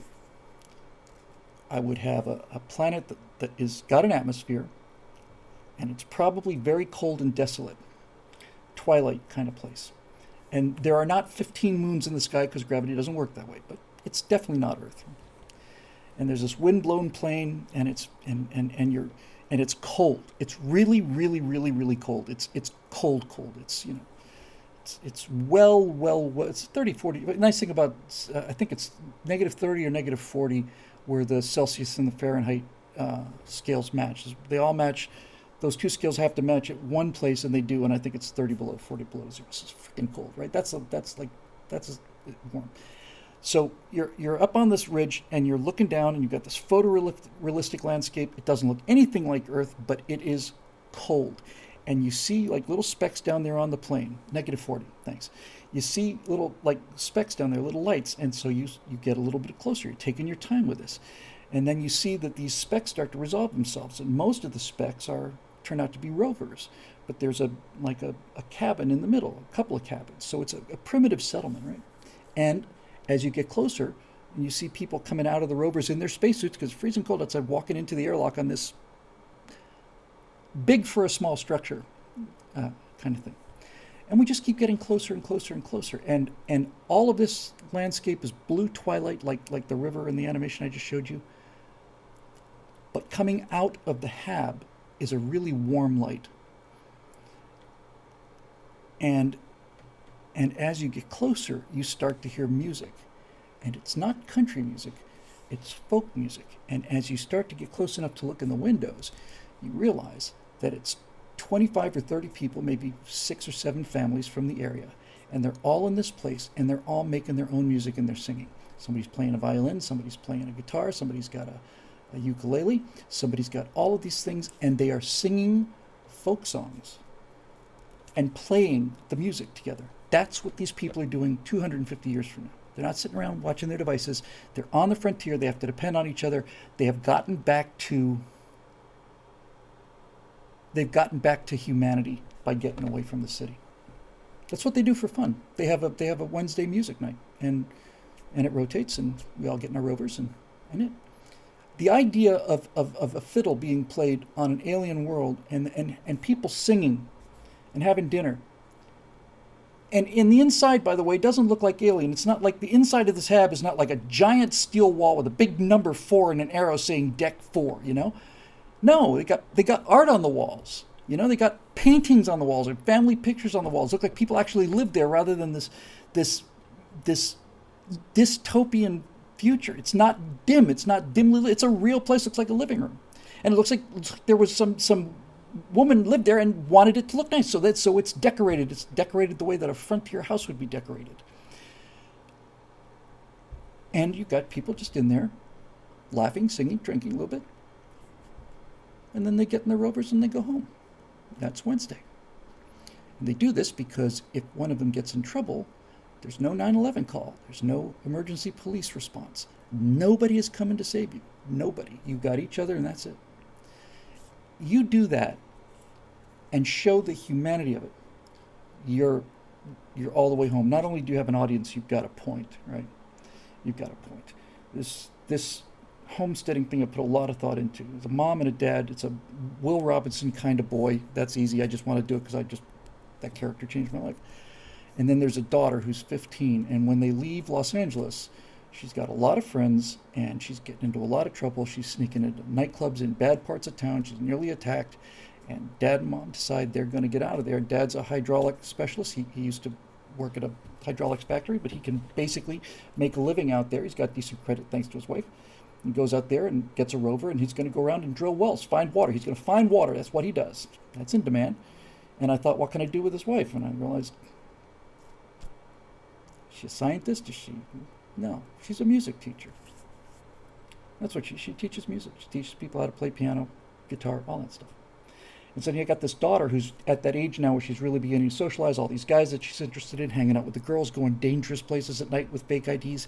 And she's still a minor, so Dad and Mom take her away from that. And the next thing she knows, she's in a little tiny vehicle rolling over a frozen planet, and there's nobody to talk to but your family. Hell. Hell. It's hell. Right? Hell. And over the course of a season or two or three, you watch her slowly. That's clever. Marisha Dark says from minor to minor. Very clever. And over time, and not like one episode, oh, I see the light. No, she's angry. She's angry and she's bitter. She's a real problem. And she runs away. But over time, little bits of life on the frontier actually do appeal to her. Maybe she picks up an interest in geology or finds some crystals or something and studies those and finds some more. And over time, her values change because her environment has changed, and she's no longer a city girl who's in real danger of being raped or dying of a drug overdose. Now she's getting her degree in geology, and she's helping other families find resources or whatever. And she lives with her family. And one of the first things that Dad does when he gets him out there, he bought a rover, it's waiting for him when he gets there. He's seen the pictures, it's used, but it's a good rover, and he gets there, and the thing he sees out there is missing a wheel, and the windshield's cracked. This isn't what I paid for. Well, that's the thing. Well, the picture they showed me was a lie. You could take it up with the guy who posted the picture. He's back at the other end of the Stargate line, back on Earth. Good luck finding him. This is what you got. Okay, now we're fresh out of this thing, and we don't have any money anymore, and the stuff we were counting on is not really there, and now you have to get along with that. Yeah, good luck with that. Exactly. We don't have time for that BS out here on the frontier. Well, what are you going to do? You sue somebody? The guy who sold you this thing provided a vehicle. It's not the vehicle he told you it was. Yes, it's fraud. What do you want me to do? You want me to go track him down? I'm just the guy who's in charge of this loading dock. We don't have that kind of time. I'm sorry that he lied to you. I'm sorry, I am. But take it or leave it, because if we'll sell it to somebody else. And then all of a sudden you have to improvise. First thing he does when he gets them out away from this landing area is, Marisha's got it. I hate you. I'm stealing the pod and I'm going back to Earth with my friends. So once they get out there and they get established, they're the first year, the first season, they're on the road. They don't have a home. The rover's their home. I had somebody custom design me a rover. I told him what I wanted, and he did a tremendous 3D model. I said, it's got to be big. It's a Conestoga. It's that simple. That's what it's going to be called. And they live in this thing for a year. And then after the first season, they find a place where they put a couple of habs down, and then they live there for a year or two. And then as the guy gets to be a little wealthier because he's good at finding water, he hires a couple other people, and then they start getting some more trucks. Next thing you know, he's got a little business. Next thing you know, he can go to a much nicer planet. And maybe they miss the place that they came from. Over every 2 or 3 years, they can move. They're moving up in the world. They're working hard. Koiba just beat me to it. This is why the sheriff deputized colony men for a posse. Yes, over time, this dad, who's a tough guy, he's a tough guy, he eventually becomes the law. He becomes the sheriff because somebody's got to do it. And I think Mike Rowe would be a perfect perfect voice for that. And I would make a 3D character who looked an awful lot like him. Because that's exactly the kind of person I'm talking about, right? Somebody who's kind, who's not only willing but eager to get his hands dirty, somebody who works hard, and then and at the same time he can't afford to be sentimental with his kids, because if he is, they're going to die. There's a scene that I had early in my head where the boy comes in, so they're inside this it's essentially a large RV, and there's an airlock, obviously, and the 10-year-old boy comes in. He's in a suit. Airlock cycles. He comes in. He starts walking over to his dad, and then dad just practically skins him alive. And he skins him alive because he didn't look back to make sure that the door had closed. Right? He just destroys him. You're going to kill all of us. Is that what you want? You want us all dead on the ground here because you were too busy to get in here and not take 10 seconds? I'm sorry, Dad. Well, sorry is not good enough, Billy. It's not good enough, okay? It's not good enough. If this kind of thing happens, we're all dead. You cannot make these kind of mistakes. You can't. You just can't make them out here. Send him to bed, tears, And the mom comes in, you're a little hard on him. It's like, yeah, I was hard on him. Because he's got to be scared to death of pressure loss, honey. That's it. I'm not joking. If there's something in that door and jams and he's not looking at it, we're all done. This kind of thing I have never seen anywhere, ever. I've never seen anywhere like it. Never seen anything like it at all, ever. So, yeah, Mike Rose trying to survive in Cousin Eddie's RV. That's pretty much it. And you can be a part of it. That little, that land that they're exploring in the rover on that the frozen planet where they've got their little hab, fire up your space engine and I'll show you exactly where that thing is, and you can explore that entire solar system, and then you can fly over at the speed of imagination to the next one, and off you go. Yeah. And then you get to have the boy do things that Will Robinson did in the first season before he became Dr. Smith's, toady, his familiar. First season, Will Robinson lost in space. And it wasn't Penny and it wasn't Judy, it was Will, because he's a little boy and he's out poking around things. Dad runs into the Cyclops monster with a horn coming out of his head, and there's Will Robinson, 9 years old, and he stands there and he pulls out his laser pistol. Of course he's armed.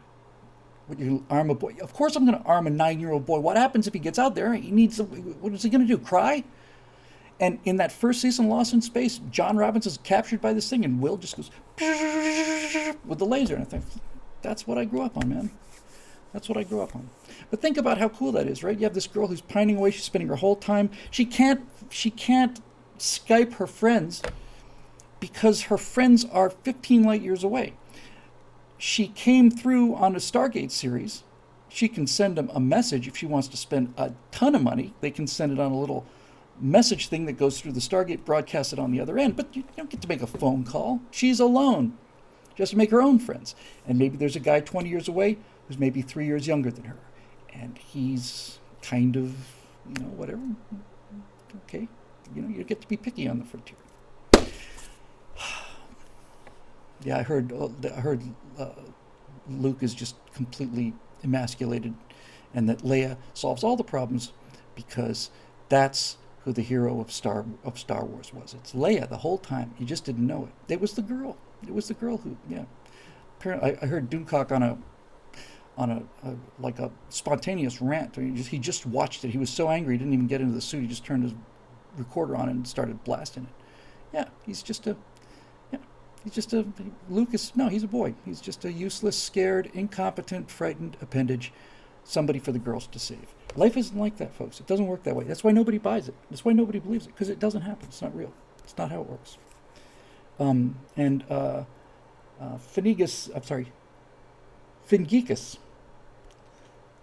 says, written by Californians who never saw an actual gun in their lives or actual kids. Yes, somebody who never got dirty, somebody who was never cold, never hungry, never... You know that, some of you know this, that sense of panic when you're lost, and you're lost out there lost, not lost in your car, lost. That panic.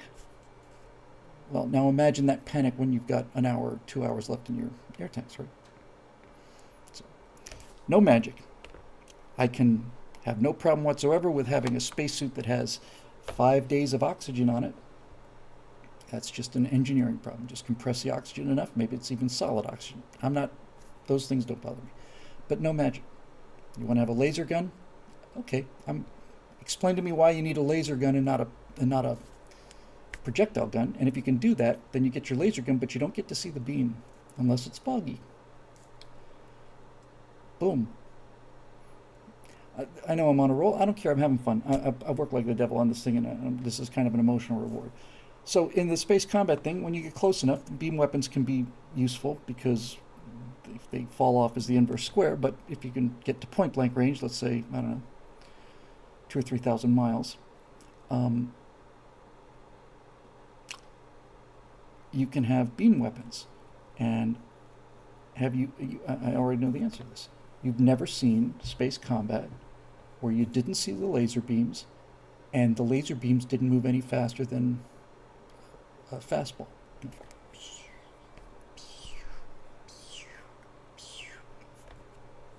Nope. So if you're not going to have the two enormous ships 400 yards away blasting each other with these tiny little weapons, no. We can kill this thing just fine. We got to get to it. We got to find it. We got to get a weapon on it. But if we can find it, get a weapon on it, he's done. Whoever does that first wins. And sometimes they both lose. So what does your laser space combat look like if you don't have the laser beams in space?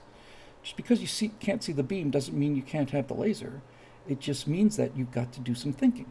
And instead of the if you've got absolute silence, and all of a sudden the part of the hull that's painted white with the name of the ship and maybe a flag on it just immediately starts. You know how when a laser beam hits a drone or something, shoots down a drone, kind of sparkles there for a second, and the paint just immediately evaporates. That's when. Does the thing explode? Probably not, because if you're going into combat in space, you depressurize the ship before you start shooting, right? Because that's one thing you don't want. You want explosive decover. These are the kind of things I'm talking about. None of them know. I have to admit, the Expanse got some of this stuff right.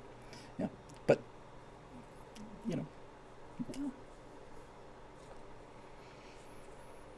I am fighting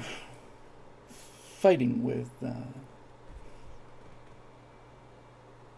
I actually feel guilty about running on about this, but you know what? I'm going to treat myself. No magic in this thing.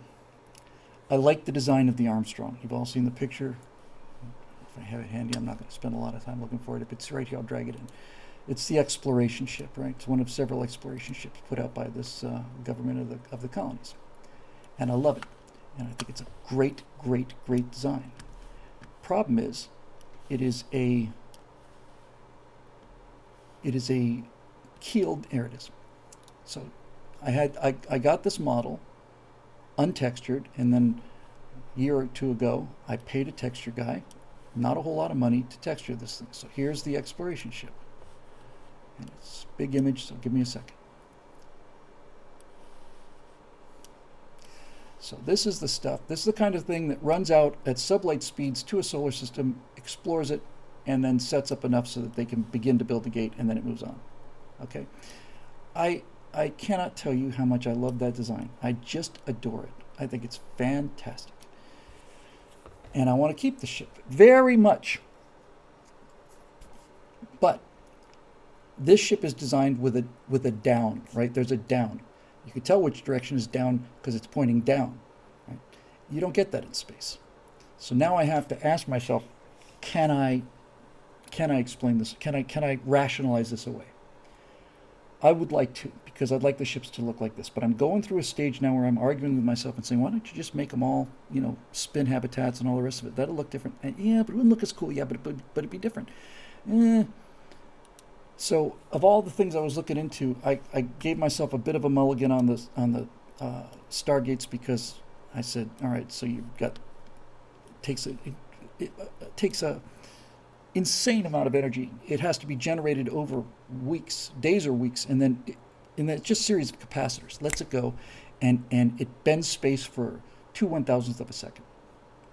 And you've got three variables here. How far is it going to bend space to the other gate? The other gate's going to come back in contact. They're going to reach out and touch each other in the middle. How far? That's one requirement. How wide? That's another energy requirement. And how long? That's the third one.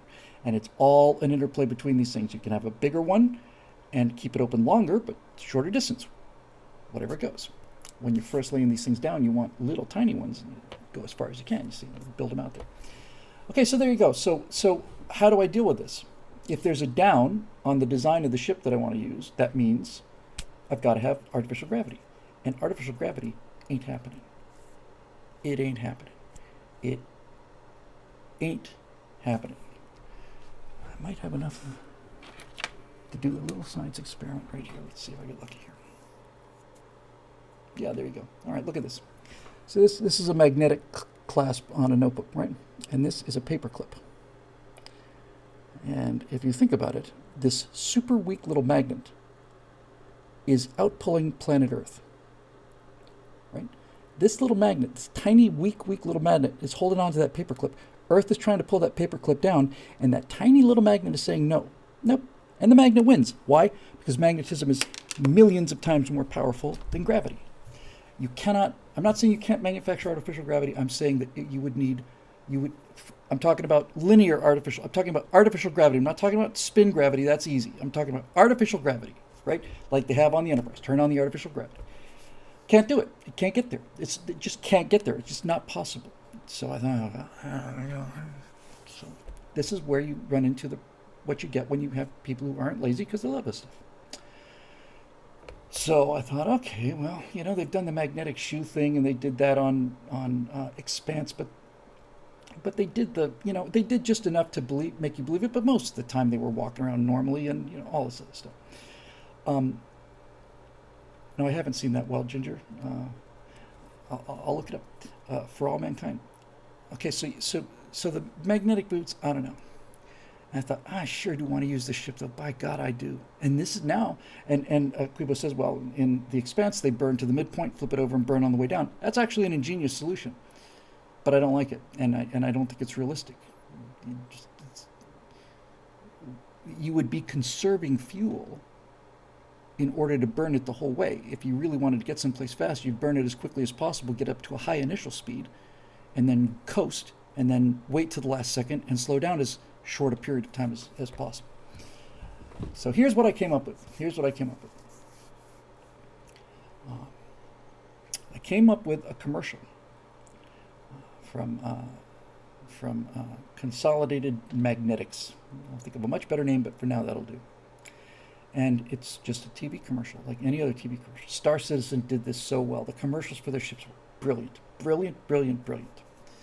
Okay, if you can bend space, you can make gravity. Yes, but bending space requires phenomenal amounts of energy. I'm giving myself a mulligan on the Stargates, which I need because you can't do slower than light travel. Everything gets out of sync.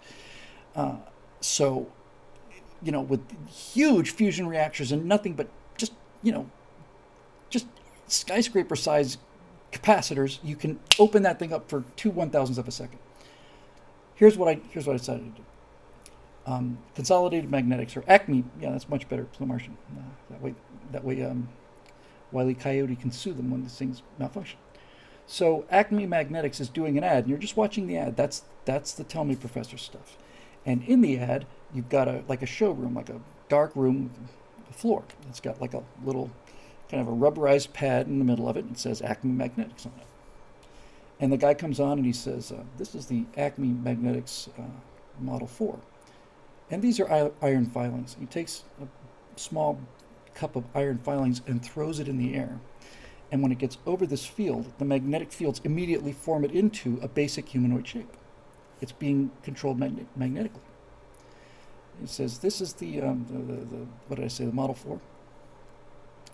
Now I'd like to show you the Model 5. And then a light comes on, and there's another pad, a little more advanced looking. Now he throws the iron filings in there, and it assembles into a form, but the form has much more definition. There's fingers now and all this other stuff, right? So, as long as people, I actually thought, well, I have to wear a rubberized suit. Frankly, it could be part of their shower, right? It's just a coating that goes on you. You just shower it on and shower it off. It's ferrous and and you are kept in the ground, and it's not just your boots. You're not experiencing real gravity because your internal organs aren't being affected, but if you get up, you're having to resist the magnetic force, and the thing's all controlled by a computer. You can dial in the magnet, you can dial in the gravity that you want to. And, just because I'm a fan of these kind of things, if you had complete control over that thing and you had somebody on board your ship that you didn't like who was wearing one of these magnetic, I don't want to call it a suit because it's not a suit. It's like a skin. You're magnetizing the skin. You're putting a thin layer on. And there's your artificial gravity, and if somebody sneaks aboard you don't like them, and you can control the gravity, then you can lift that person up off the floor by controlling the magnetic fields, and then just like a particle accelerator, you can smash them into that wall at about 2,000 miles an hour. That's what you could do. And, if I go that route, my feeling is it's good enough, right? You got to be, is it good enough to believe? Have you put enough thought in it to believe it? I think that'll fly. We are rapidly reaching the point where I'm going to have to do 2 of these a week, and really, I really think that that's going to happen now that I've got time to breathe again. I don't see any way for me to talk about all of the pop culture stuff and all the fun stuff that I want to do, and still answer the questions that people have paid to get answered. And I keep running into this problem. And now I'm thinking that we'll do a Stratosphere Lounge on Thursdays. That'll be entertainment. And maybe we'll do one on Mondays or Tuesdays. I don't know yet. I have to check with the boss. But, yeah, Political Meat World on Thursday and Bill World on Tuesday. Something very much like that. Right? I'm just going to have to, because first of all, I like doing them. Secondly, streaming is the thing. It'd be nice to build up a streaming audience, and finally, and we got 81 people here. That's, it's not great compared to other people because I'm the invisible man, but nevertheless, it's good for us. Just build up a regular audience, Just do it, because to be perfectly honest with you, I've had so much fun and I'm so tired. We've done 2 hours. I don't want to go into those questions right now. That's the honest answer. I just don't want to. And I have to. I owe it to people.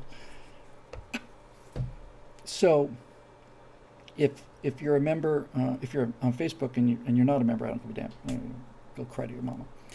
But if you're somebody who's keeping the lights on, then I have a moral obligation to answer those questions, and I haven't been doing it for weeks now.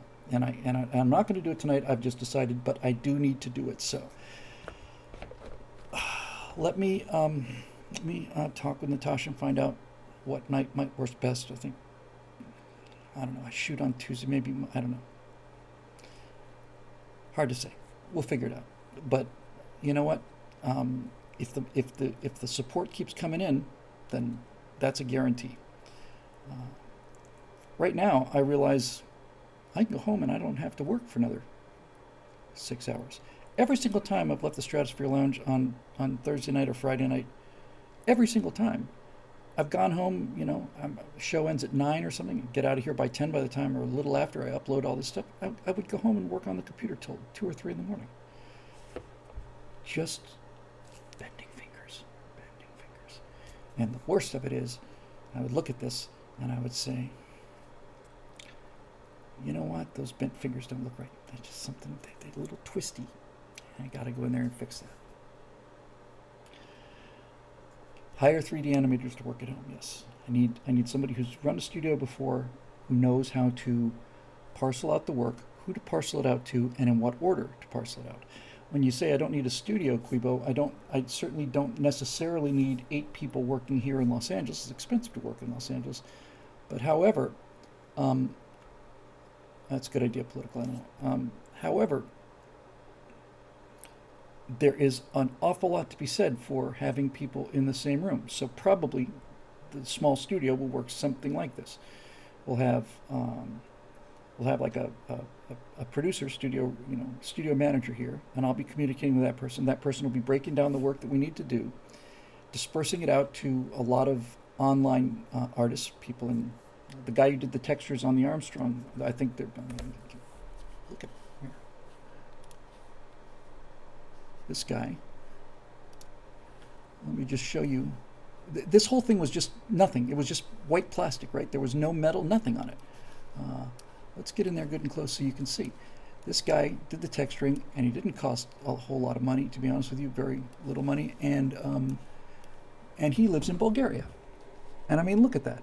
And I think it's a 4K image. And it holds up. The closer you get, it just keeps holding up. Here, as far as I'll go with it. I mean, look at that. All of that striping he did. There was one final note pass on it, but all the yellow hatch marks around the panels, all the panels he did. Right? There's a little bit of those panels that are geometry, but that's all done. The light color on top, the dark color on bottom, and then the almost the bluish color on the boom, on the back of the boom. That's all him. And I don't know if you can see it clearly. Yeah. It's not really great from this angle, but when the light hits it right, if you look at the very, very end of that exhaust, that is burned metal. It shines like burned metal. And I love this thing. I love it. I love it. I love it. I love it. I love it. I live in it. I live in it. I want to fly it. And I want to, and I want other people to be a part of it. Can you see I think right at the very front of the ship, right in the middle of that flare, I don't know if you got it on this or not, but in there somewhere, there's the Aurora logo for the colonies. That'll be basically the new America. And right up in front of the 5 is, in front of the Armstrong is supposed to be a 5, number 5. That sounds great, Political Animal. I'm looking forward to that. Looking forward to that very much. So, so here it is, right?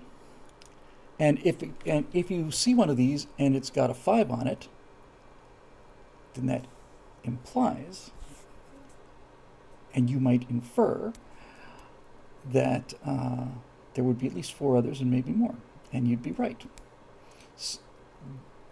This whole colonies thing,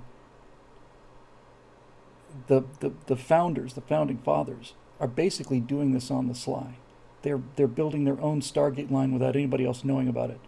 They've come up with a cover story, much like the one that they used for Azorian to raise that submarine. All these resources were destroyed here or whatever. We're there. And so these ships are actually kind of secret because these guys are exploring. There's a little cluster out there. I've got the star map. I plotted all the stars. I plotted all the distances to the stars. I got a map, 2D map. Look down on it. 5.6 light years here, 12.8 light years here, all this other stuff. And I'm looking at real space, real stars, and I'm trying to find a place that looks like it's out of the way, and I found it. I found a cluster of 5 stars, the closest one of which is a good long distance away from the nearest network star. So if you're ready to invest the energy to get that one, you get the other 4 pretty easily. Those are the colonies. Those are the colonies. But these guys are doing their own exploration missions. This whole thing started, the backstory is, these Stargate lines are like railroad lines. They're expensive, they take a long time to build, and then they become a strategic asset. If you destroy one of these stations, or just one of the multiple stations, the further you go, the more of these individual Stargates you need, because they're just floating out in interstellar space there. More of them you need if you destroy one, you've cut off that system. You've probably killed millions of people. The supplies run out, right? So this whole thing starts when we start the story. When we pick up the story, the international situation, because we still got nations, although corporations are things and all this other stuff. I'll get to that there in a second. There, Fingias. And when the story starts, the international tension level is high, and the guys who are in the fleet are high because a U.S. intelligence service has found out that the Chinese are building their own private Stargate line. All of these things have been open access for everybody. It's a huge, huge engineering thing, extremely expensive, and one of the conditions is, anyone has the right to travel down this road. It's like open navigation of the waters. But they find out the Chinese are building a private Stargate line out to an entire different branch of connected stars. They're still using the public ones, but we found out about these, and when they're challenged on it, they deny it, and when they're given proof, then they say, well, too bad, this is for us, too bad for you. So now you've got a a race. Now you've got people, okay, you're going to have a private line, we're going to have a private line. It takes us 7 years to get out to this star that's 4 light years away, so start building. And the question was, and see, this is where knowing the physics and the astronomy is just really, really cool.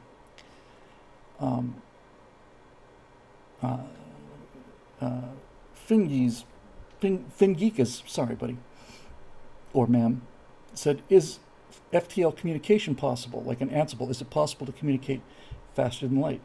You could probably convince me about the quantum entanglement thing, but here's the answer.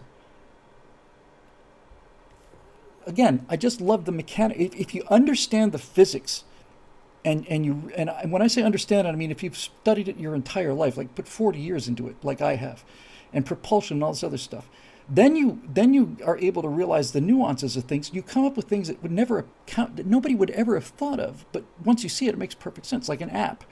I can't tell you how many apps I've had where I looked at this app and I said, "Oh, I know what that does. I never could have thought of it, but now I see it do it." So here's the thing: how do you do it? Well, no, you can't travel. You can't send a message faster than the speed of light. If you're 9 light years away from Earth, a radio message takes you 9 years to get to Earth. That's it. That's not practical. So what they do is, when they send the ships through the gate, they send in Traveler it was called express boat.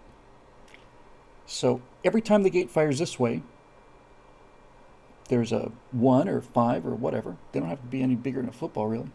All of the messages that you want are put into that thing mechanically, and it's shot down the tube. And as it, not only does it broadcast the information on the other end, but it has to tell each one of the stations as it goes through when the next firing is going to be to the microsecond, right?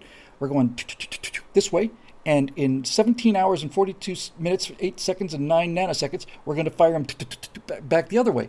And these gates have no way to communicate this to each other, so that I'm going to call it a pig, because that's what they call this thing that goes down an oil pipeline.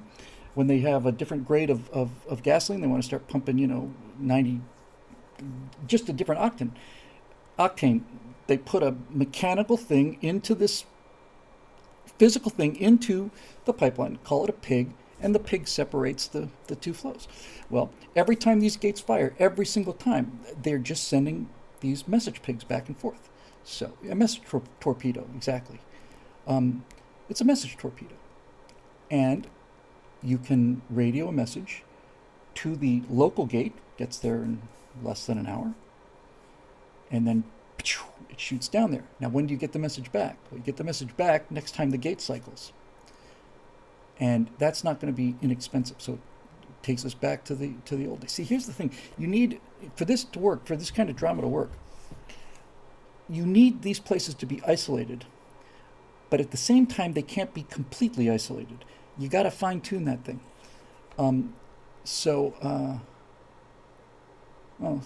Marusha said Chinese physicists measure the speed of quantum entanglement. They say it's 3 trillion meters per second, 4 orders of magnitude faster than light. I have to tell you, I'm a little surprised that there is a speed. Now, I'm not sold on that. Maybe it's true. Could be true.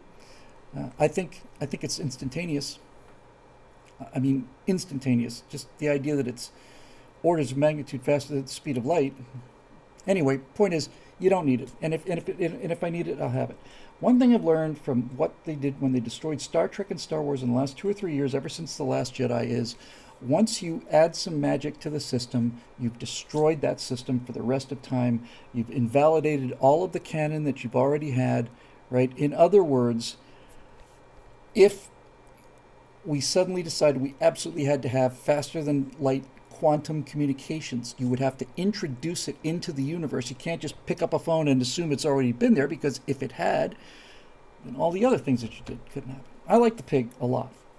In fact, when you're constructing the gates, what you want is you want the smallest possible throat, and you essentially build a really small gate line first, and then you send the materials through that. And the way you send a material there, so you want to build gate number 4, right? So you launch it, cycles through 1, 2, 3, and then at 4, it got nothing to flash to, so this thing goes passing through that, comes out of that gate at a very high speed, slows itself down, turns around, and then you build on that until finally you can hook up to the next one. It's so filled with possibilities, and I was talking about this with Shelley earlier today, our office manager, who's not exactly a science fiction freak. I think this will probably be the last thing I do tonight. Here's the payoff about knowing what you're talking about. Okay, if you know what you're talking about, you can show things that are spectacular and different. No one's ever seen it before, but it doesn't mean it's boring. So, if I see this one more time, I'm going to just get up and walk out of the theater. I probably won't, because I'll see it next time I go see a science fiction movie. But how many times are we going to be subjected to the wormhole, right? And by the way, I think it was Doomcock who pointed it out. It was J.J. Abrams, that vandal, who put the Enterprise into a wormhole. I didn't even realize it until after he said it. That's how ubiquitous the thing is. The Enterprise doesn't travel through a wormhole. When the Enterprise travels, it travels through real space, and you see the stars doing this. But no. We can't just have the stars going like that. So J.J. Abrams, in the reboot, put the Enterprise into a wormhole. Now it's the Millennium Falcon. It's just the Millennium Falcon. There is no wormhole here, right? There is no wormhole. In fact, if you really think about it, the whole idea of the wormhole really is... I'm not going to get into what they did wrong. Here's what the interstellar experience is going to look like in this show, and it will be in the first episode. It may be the very, very first scene. So you've got these enormous spaces. The nearest ships are invisible. You got them on radar, and if you see one enough to make the details out on, you're at point blank range. So there's the gate way out there, way out there, and the gate goes in that direction to this particular star system. So all of these ships that are going to make that particular transit, it's limited by the total size of these things. Each one of these gate lines is different. Some are bigger than others, some are shorter, so on. So you've got, here's the width of the gate, and here's the duration that we can open that thing up for, maybe 5/1000ths of a second. Right? It's instantaneous, pretty much, because it takes energy to keep that thing open. And it takes enormous energy to keep it open. So if you're going to have a way to do this without magic, what my compromise was, okay, if it takes enormous energy to keep it open, instead of holding it open, let's just keep it open just for a flash. So essentially, it's an explosion. So all of a sudden, you're sitting here in your ship, and you got all these radar and stuff, and you see all these other targets that start to get closer over the space of hours, right? You start looking around, and now you can start making out other ships. And as time goes on, you're all being funneled together. Somewhere early in this process, there's a couple of radio calls, and you authorize the gate to take control of your ship. Now you're on autopilot. You're not touching anything. The gate is controlling your ship and every other ship, and it is essentially assembling like a funnel, like a funnel. It's taking all these ships that are normal space distance and slowly bringing them together. So if you're looking out the window, you see nothing, and then you see a speck or two, and then you see a couple forms, and as you get closer and closer to transit time, now you're 3 hours out or something, now these things are actually getting pretty close, and as you get to like the final half hour, they're practically touching each other, right? I mean, you want to pack as much through there as possible. It can't be in a line, because you're open and closed. It's got to be flat. Width of you're going to use every single square foot of the throat of this thing. So you've got all these different ships of different sizes and different types and different things, and they're all absolutely, essentially in a circle, like a disc. And now you look out the window, and you're counting the rivets on this other thing, and you should be scared to death about this, right? This is like, my God. And the gate is just, now it's a speck of light, and it's a speck of light. Oh, it looks like rain. You're through, like that. So, go through the first gate, and then you find yourself half a light year out from Earth, and come out of one gate. Second gate fires, you go through that. Second gate fires, the third gate fires. It's like, boop, boop, boop, boop. You're moving through real space very, very, very fast. And you're precisely calculated so that every time you are at the intersection of the next gate, that thing fires, and it goes through. Bart says it can be aligned if the ships move faster. That's true, Bart, but if you think about it, if you're going to spend energy to keep it open, you can move a flat plane through a space faster than you can move a line. It's the definition of a line. So if you're saying that we're going to keep it open longer so that we can do a line, because we like lines, I don't see how that makes any sense. You'd get more through. If one ship is following the other, it doesn't matter how fast they're going, it still has to be open longer. Well, if they go through at the same, like all their noses lined up, then it goes right through. Tiri Waka says, I'd like a pig ride to the stars. I think that's completely feasible. Just tiny little cylinders, right? A little itty bitty little, not quite a phone booth, but pretty small. You just, technicians. So anyway, it doesn't matter. The point is that the fact that we're arguing about it or discussing it means, there you go. Yeah. And Bart's, see, this is why this audience is going to make this show happen. This is why this audience is going to make the show happen, because Bart's treasure says, as diameter goes up, energy goes up by the square. See, we have people who know what they're talking about here. So a big wide gate is a luxury, and it takes a lot more power. That means it has to take longer to cycle. Small little narrow gate. So if you've got a very popular place, right, put a gate in there. And now if you think it through, you've got a line from here to Alpha Centauri, right? You got a railway line. You got a medium-sized, smallish stargates. Okay, well, traffic's going to increase. So now what you do is, once you built the first one, then you send the materials for a much larger one down the line. You go to the first one, and it doesn't fire into the second one. It just goes through the first one, goes out a half a light year, slows down. Now, right next to the little gate, you're building a much bigger gate. And you don't have to spend the sublight speed to get there, because you've already got a gate system. Now you're just basically cutting off the sequence at wherever you want to build, and the things come out of one gate, and instead of going, they go flying right through the gate, but they're not bending any space. So, anyway. How about, Quibo says, what about transferring your mind through a pig line through the Stargate and betting on Musk's Neuralink? I've been talking to somebody who knows an awful lot about computers and an awful lot of biology, and I thought this kind of thing was just a done deal, and AI was a done deal, and now I'm becoming rapidly convinced based on evidence that artificial intelligence is never going to happen. Something that looks like intelligence is going to happen, but it's not real intelligence, just triangulation. The Turing test, right? Alan Turing, the father of modern computing, said if a machine's intelligent, if you have a half an hour conversation with it, and you can't tell if it's a person or not, then that's intelligence. Not so.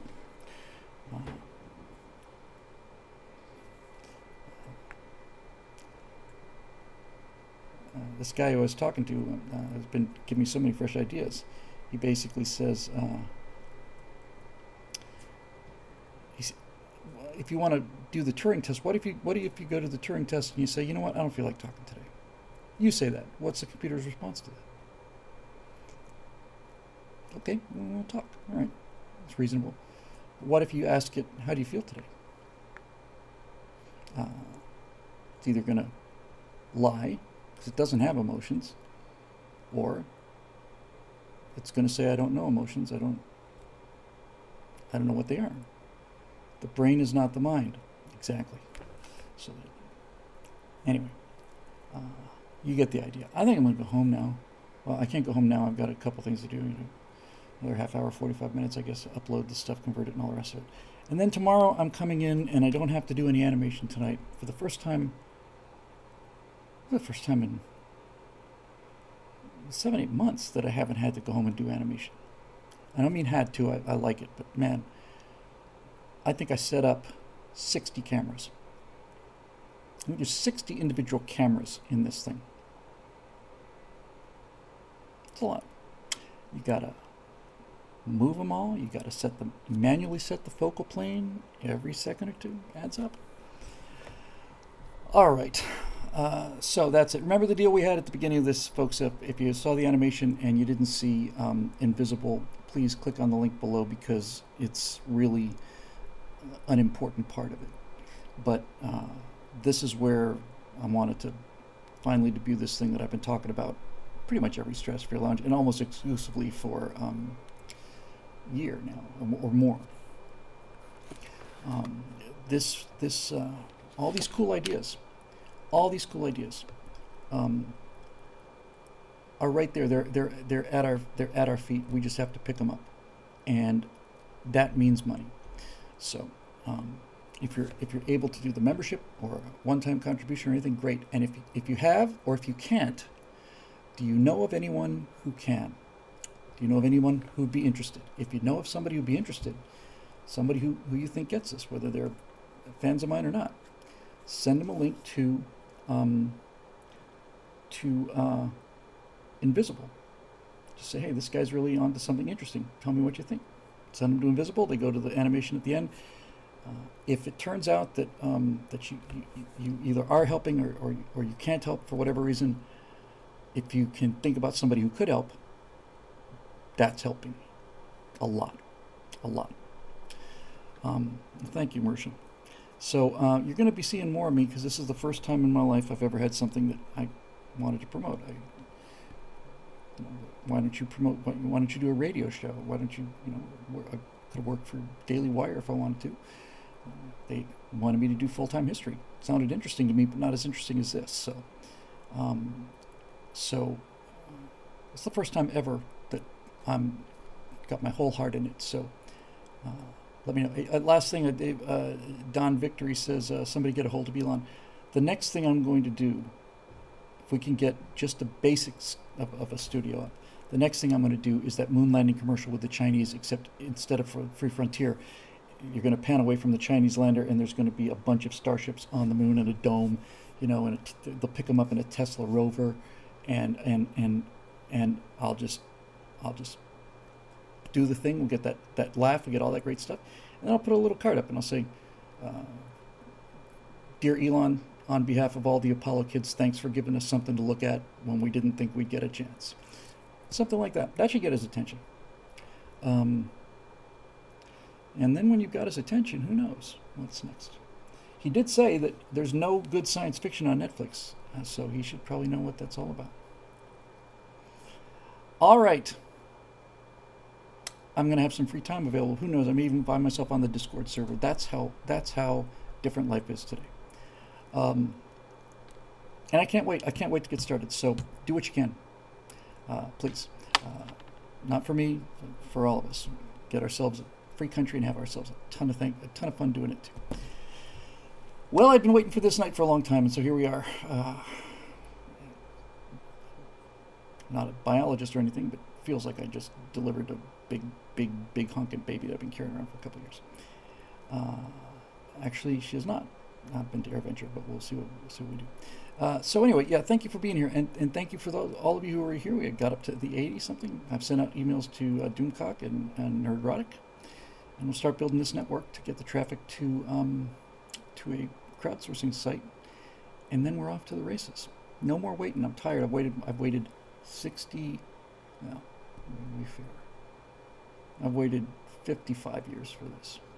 That's a long wait for this moment. So dig deep if you can.